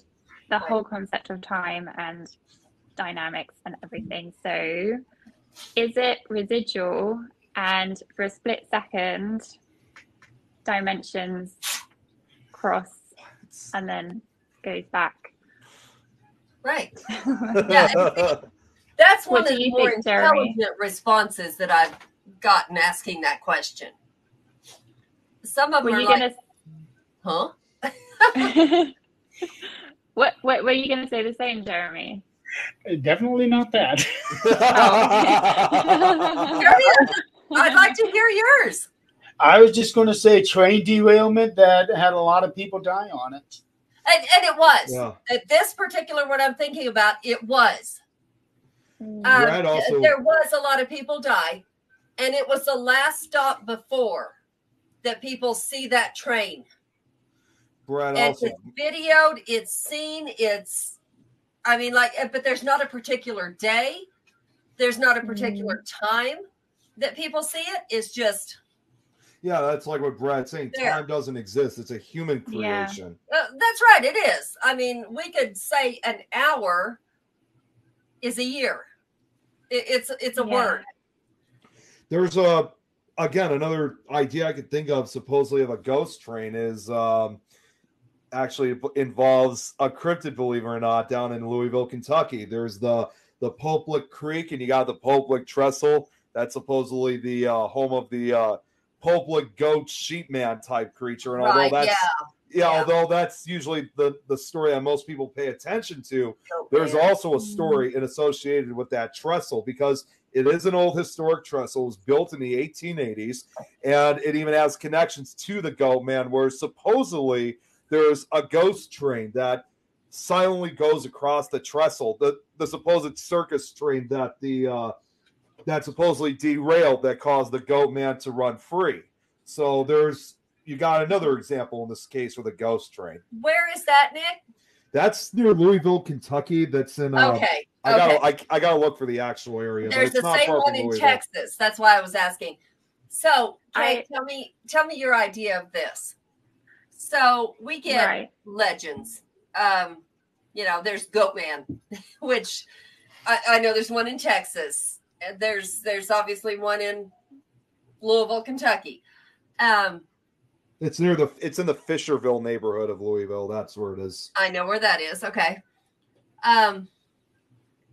But like we get all these Thin Man. Hat Man, Oh, whatever Slenderman. that Yeah. they want to call. My theory is that we invent those in our head, or somebody thought they saw one because of a tree, or whatever, and enough people believe that that's what they saw. Well, it's just like Can we manifest something like that? Can it really be manifested and actually become? Just like, people can manifest evil just by, mental illness or constantly being angry, or, you can actually manifest a being from being so nasty. And it's like there. Yeah. I wonder if that's what happened. I've heard that theory before, and that actually is the only theory that I've heard that makes sense. I think that's a really good theory, definitely.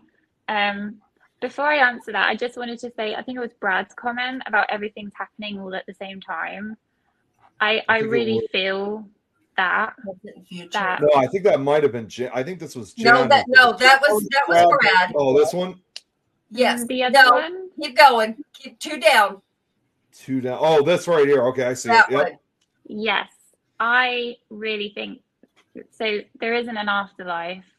We are just in our time. We're set, and it's on repeat, on repeat, on repeat. And there's different layers, different dimensions, different time zones. And we're just, sometimes we bleed into each other. Sometimes we can see things from other dimensions, things going on. That's also a very interesting theory that definitely needs more work into that to see that with physics, definitely.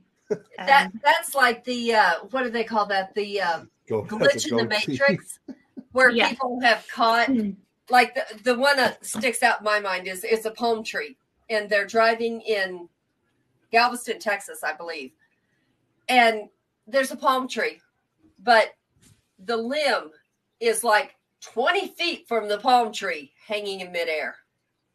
Yeah. Wow. And then there's another one where they're filming the person in front of them in a standstill, like probably LA, some big city. And they're filming the person in front of them, and what they're doing in their rearview mirror and what they're actually doing are 2 different things. Like the person in the mirror is talking and moving, and then you can see them in the rearview mirror, and you can actually see the back of their head. They're holding still. They're not moving. Yeah. So, whether that's camera fakery, whether it's, I don't know. But I think sometimes things go with happen. The whole time loop thing and bleeding into Yeah. it also gives it makes me think of the Mandela effect. Yeah. Which that I have not studied, so I really can't say much on that. Tom, what the hell are you talking about? My hair has multiple dimensions. What are you talking about? You cut it? Don't ask. Yeah, we get it. I got it. There's another dimension that we live in, Nick, where you are bald. Wait a minute. He's supposed to have hair? I've always had hair. What dimension do y'all live in? Because they just had. He has no hair. What dimension are y'all living in? That's funny. Don't look at me. I'm not in that dimension. We're living in a 13th dimension. How's that? Well, he has no hair in that dimension. I'm sorry. And Brett, I have never said that. I don't know where you came up with that, but I definitely did not say that. I'm game. I'm game. I'll hold him down. But yeah. Well, go ahead. Yeah, go ahead, Kate. Just to kind of just finish off about Goatmen and kind of myths and legends and things. Yeah, I think a lot of it could be imagined or manifested through oneself, and you just see it, right? I often wonder, what if it's actually somebody messing with us? What if it's alien, extraterrestrial? What if it's Matrix based and it's like the creators are like, I'm just going to put that there, see what this person does. Well, I'm going to tell you a Like, story. I've often wondered that. Your dad, he said your dad is an aleontologist. I think you might resonate with this a little bit and understand it because I don't. Sure. But my friend died in a motorcycle accident. But he didn't die. He was gone for over 20 minutes. And anybody knows 20 minutes of your brain dead, you're dead. You're done. But he remembers. And he wasn't drinking when it happened, nothing. And he had a motorcycle accident and he doesn't remember the crash. But he said he went into this, what looked like a spaceship. He didn't see the outside of it, but he saw the inside. Right. And it was beings that were over 10 foot tall. That he was made to sit on a bench. And these beings were over 10 foot tall. And they were talking to him, but there was no actual words coming out of their mouths. It was all telepathic, and he understood everything they said. Oh, wow. And he said that he felt no pain, no wanting his family, no memory of his family, no cold, no heat, no nothing. He was just there. And he was being told, you just have to sit here for a minute. And he said it was really strange because I didn't see my family like coming to me. I didn't see anything but these beings, and they were like black beings. Wow. And he knew they were alien beings. That's all he knew. Yeah. But he could communicate just telepathically. And all of a sudden, one of them looked at him, and whatever they told him, like, you have to go back now, something to that effect.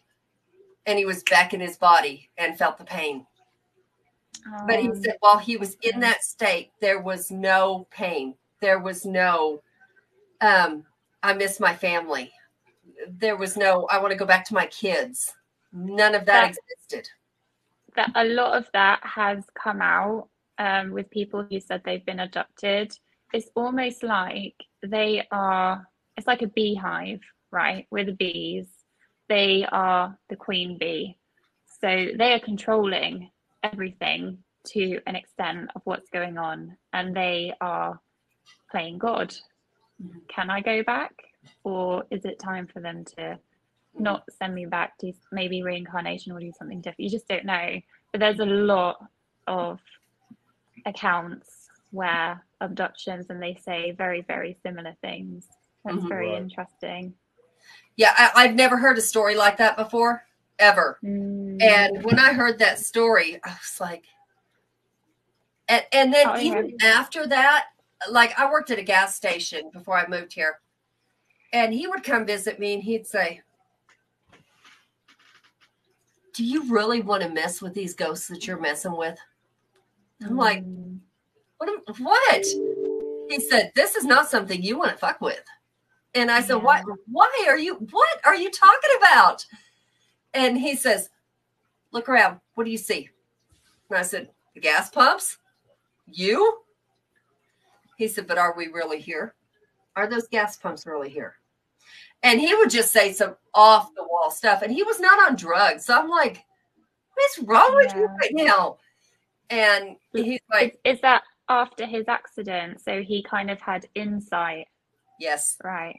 And he said, I'm going to tell you something. You need to stop now. And I said, why do I need to stop? He's because you can't unsee once you see. Do you understand that? And I said, yeah. He goes, stop it.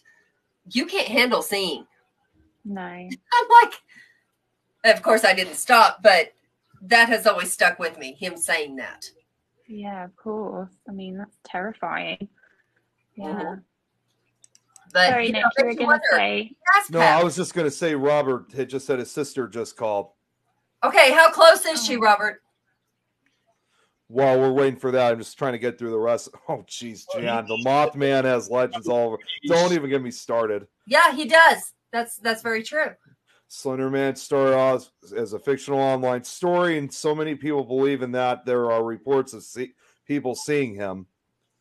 Oh, no, Robert's still on, but See, he said that's something. the power of suggestion right there. Yeah. Some ghosts don't get the Mothman comes in different times, also around the That world. is true. Yeah. Like which, Kate, if you didn't know, we actually had a spam of sightings of the Mothman here in Chicago. So, although over here was called the Chicago Phantom. Yeah, right. Yeah. Oh. Now, Jan also makes another comment for you, Kate, saying, have your dad look into the Fremont tribe in Utah. They got aliens and petroglyphs from thousands of years ago, 26 miles away from Skinwalker Ranch and Blind Frog Ranch. Never heard of Blind Frog Ranch before. It's cool stuff. No one has been able to explain with the petroglyphs. About that. Oh, wait, no. You're right. Nope, sorry. You're right. Yeah.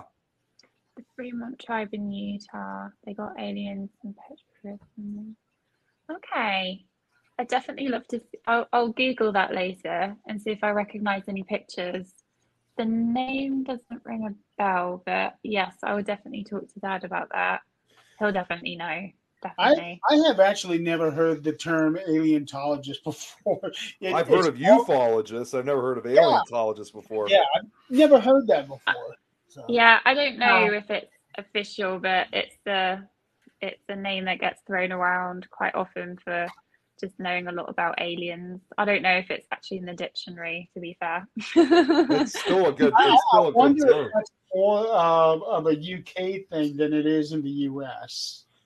Oh yeah, it could be. Aleontologist. Yeah. I've never heard of that before. Because over here, it's always referred to as ufologist. Well, but that's like the UK.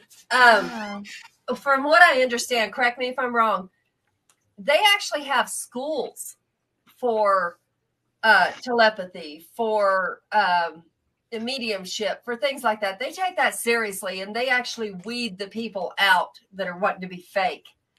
Or yeah, it's very. I mean, that kind of stuff is very, very alternative. I'm sure you can find it and pay probably a good price for it. But yeah, we do like to defraud. Yeah, totally. It's not taken lightly. Something like that over here. Oh, no, it's really not. And that's what intrigues me, because from what I understand, in the UK, you can actually go to school for it. And yeah, if you're not able, they'll get you out of there, just like if you were failing a class here. But, you know, there's not many countries that will do that. Here, it's like, you want to pay? Sure, I'll give you the certificate. You're certified. You're a medium. You're a whatever you want to be. See, I could see. When it comes to schools for this and that over there in the UK, I keep thinking of Hogwarts. Yeah, I think it's the uniforms, right? Yeah. We all have what uniforms. The hell? Said if I had a ride to return to my body. I'm not sure what. Oh, NDE. No. What? What's NDE? That's not good. No, what? I heard of like near-death experience. Yeah. Oh, okay. That is. Oh, I was gonna say I didn't know until then. I didn't know what an NDE I had to was. really think for a minute, because I was thinking like a do not resuscitate, a DNR, and I'm like, what? Wait, what? Well, you know, while we're waiting for Robert, I also wanted to comment too on this. I mean, it's amazing, basically, of again, like how a country like the UK is able to like make schools like this. I mean, compared to other European countries, it even makes me wonder, like, if other parts of Europe may do the same. I mean, maybe not like a country like Italy, but there's always that possibility that there could even be other countries in Europe that might have followed the footsteps of what the UK has done with such schools like that. Because, like I said, yeah. I mean, school is probably a big word. It's probably more like clubs, or not even club, like group, let's say. So I do have a few friends that were part of such groups, and they have like a certificate of mediumship or whatever, and blah blah blah. So yeah, they do have that. Yeah, but it's not like mainstream schools. Right. I totally get it. Sorry, I'm Okay, just gonna okay. be- So it made us sound like it was when I was hearing about it. Yeah, no, that's very Harry Potter. Yeah, that's I- really exaggerating It makes me question, like if any of these classes are ran because, and correct me if you've heard of this group before, Kate, because it's another paranormal group in the UK. I think I mentioned to you guys before, Jeremy and Adrian. There's something that's called the Ghost Club, which I think runs. I think they might run a few of those type of classes. But what's really Right. fascinating is they are a paranormal group. But they are not only the oldest running paranormal group in the UK, they're the oldest running paranormal group in the entire world.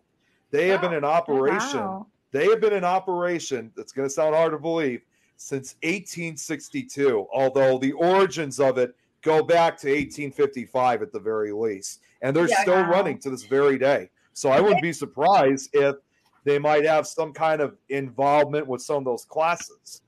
Witch Yeah. hunts didn't happen there like they did here. Yeah. They thought anybody who was that way was a witch and they should die.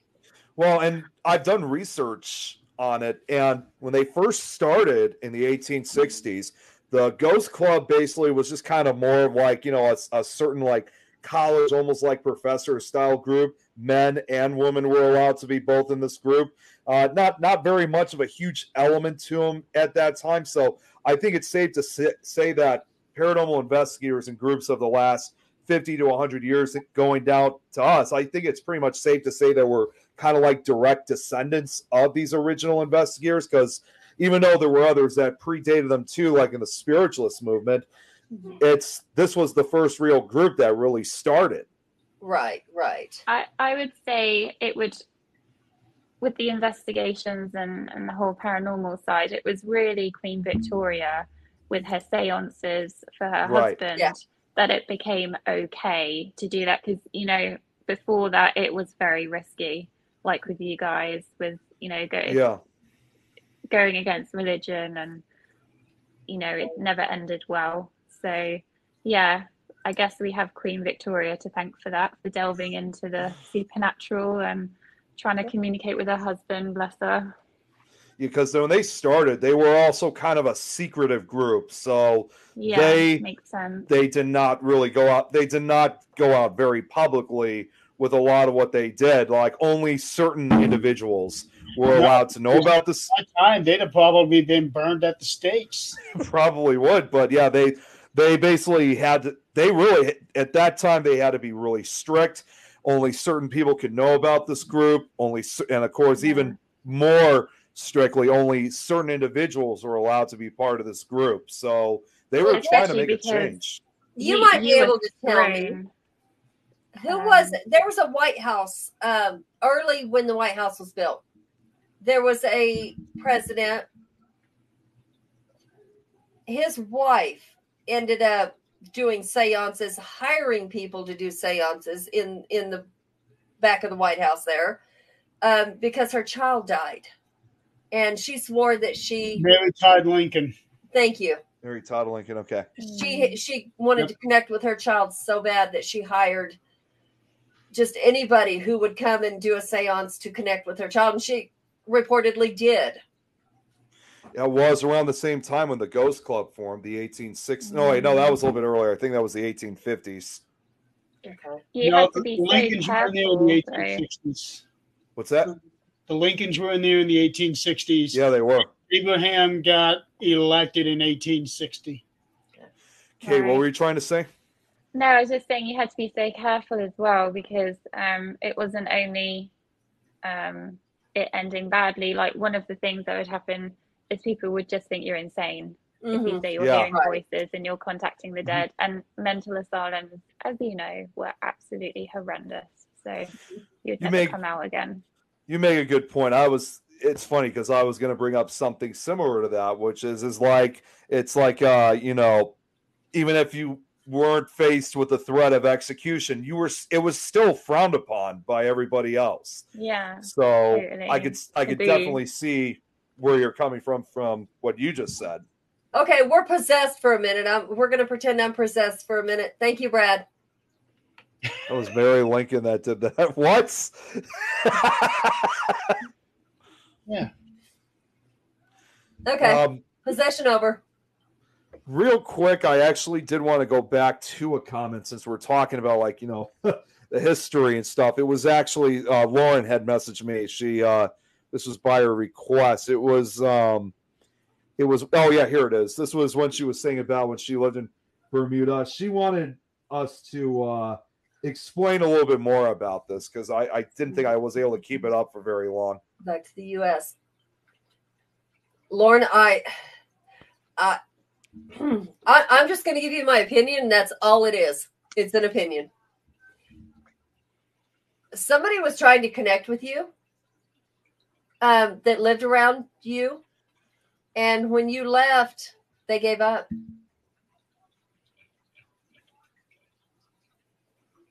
Yeah, I would say it's residual. So because my dad also has very similar experiences. Especially when he was younger, he said that even when he slept at a friend's house, he would have the same dream where he would see like his friend's great aunt or something. So I would definitely say it's residual, most likely. And when you moved, it just stopped because it's in the house. Stone tape theory. Apparently she messaged me this too, that apparently saying she was showing how she was murdered as well. I believe she was trying to get you to tell how she was murdered. Maybe it was never solved. But once you moved, you really couldn't tell the police or the authorities where you were. So it didn't matter anymore. She would try to get someone else to help her. Now, Robert makes a good point. I believe the ghosts in the Rockhampton Hospital were giving me bad dreams up there. Yeah, well, you need to leave them there. Protection. Oh, yes. That's exactly what Lauren was thinking. Protection, Robert, protection. Has everybody else had recurring dreams as a child? Not recurring dreams, but I've had some weird dreams. Jeez, there's a lot of racket over there.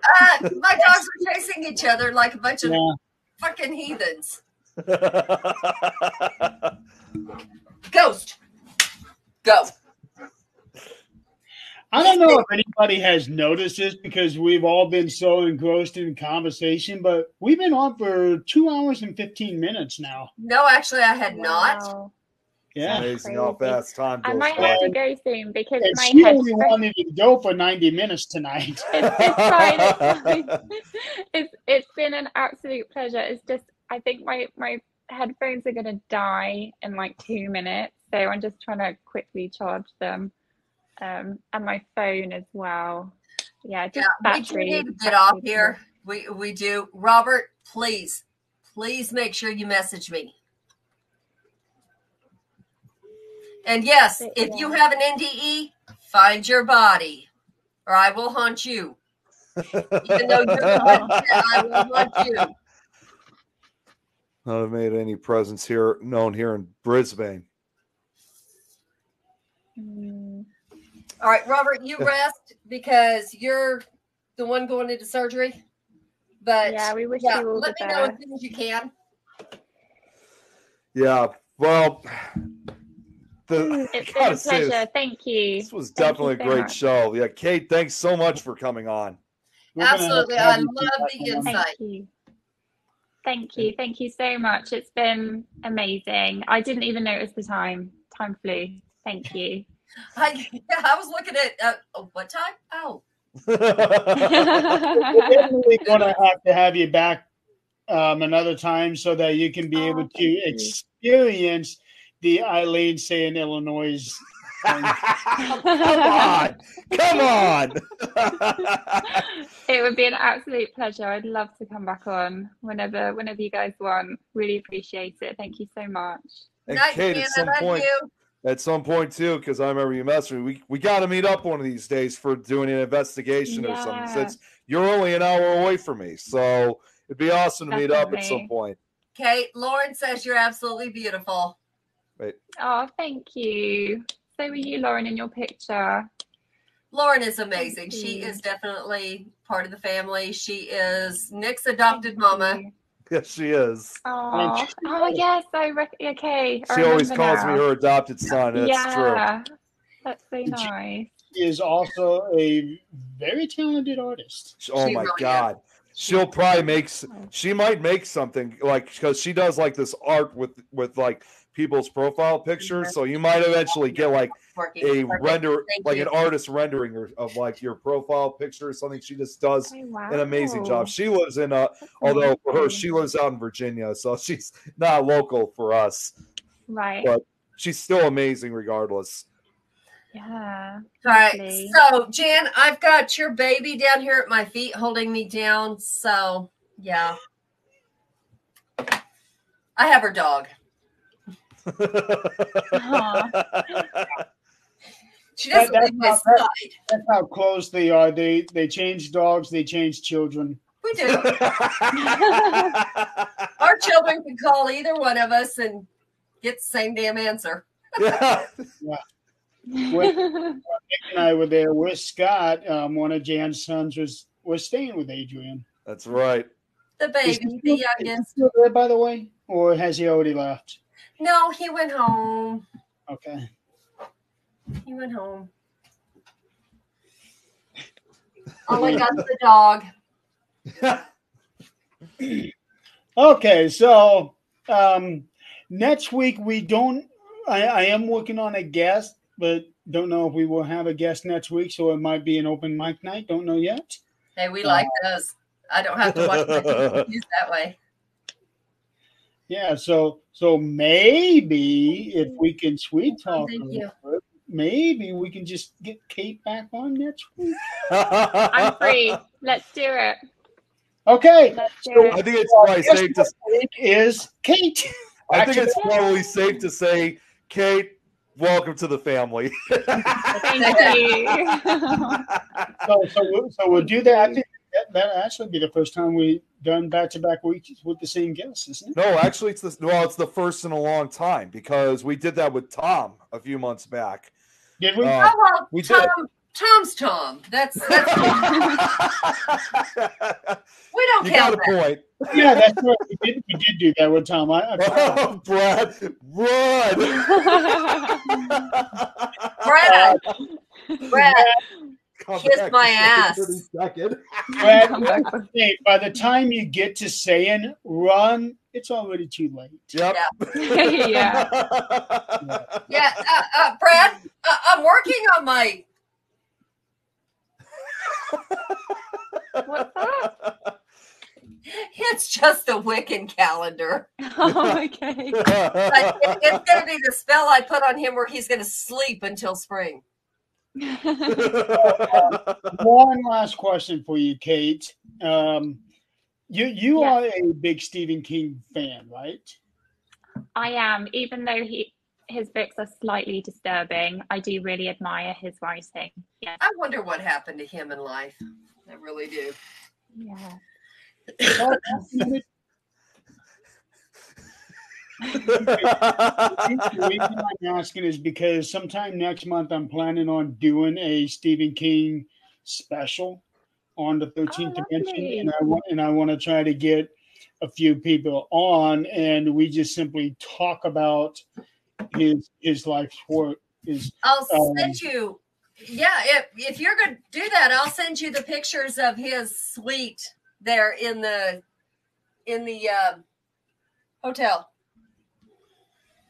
Yes, do that. Yeah. Yeah. It was occupied when we went in, but I got pictures. Yeah, because that was one of the rooms I wanted to stay in when I stayed there years ago, but I couldn't. Yeah, it's always occupied. The story they tell is about the person who said, "Don't ever speak about this place ever again to me," and has walked out of interviews since. Yeah, I've heard him say that. Yeah. Yeah. But he wrote 2 books on it, so he did. Oh no, not him. Not him. It was the actor. Oh, the actor. Oh, Jim Carrey. Jim Carrey. Yeah. Yeah. He says, "Don't you speak to me about that place," and he will walk out of interviews. Wow. Okay. And I did not start Rose Matter. I ended up starting The Dark Half. Oh, And yeah, I Rose think Madder actually, is a good one. sorry, Kate, go ahead. What were you saying? No, I was just saying Rose Madder is a very good one. It's incredibly disturbing and difficult to read, but very talented and very, very well done. Yes, as always, Stephen King. I have to be isn't it? careful what I read anymore. I dream about it, no matter what it is. But then you probably don't want to be dreaming about what I'm writing right now. No, that's why I said I'm not reading that book on Yeah. no about pets. No. Oh, well, actually, there is a pet involved in this one, and you definitely don't want to read that one. Oh, jeez. Because it's a demon book, so. And then Demons you- I can deal with. I can deal with demons. When it comes to animals, it's like I can't. I can deal with demons. I can deal with adults. I cannot deal with children and animals. That just I'll have nightmares forever. We're not going to like this because animals and children are involved in this story. Yeah, no, we're good. We're good. No. That's Okay, cemetery. so until next week, we are going to have Kate back next week, part 2. And Thank you. Until then, we will see you guys next time. Thank you for playing along. Definitely a very engaging audience. Oh, this was great. Good night, y'all. Great. And, Take it easy. Thank you. and Robert, good luck. Good luck, Robert, and Scott too. And Scott, we love you. We know we'll get your update. Robert, I know I'm going to get your update or I'm going to haunt you.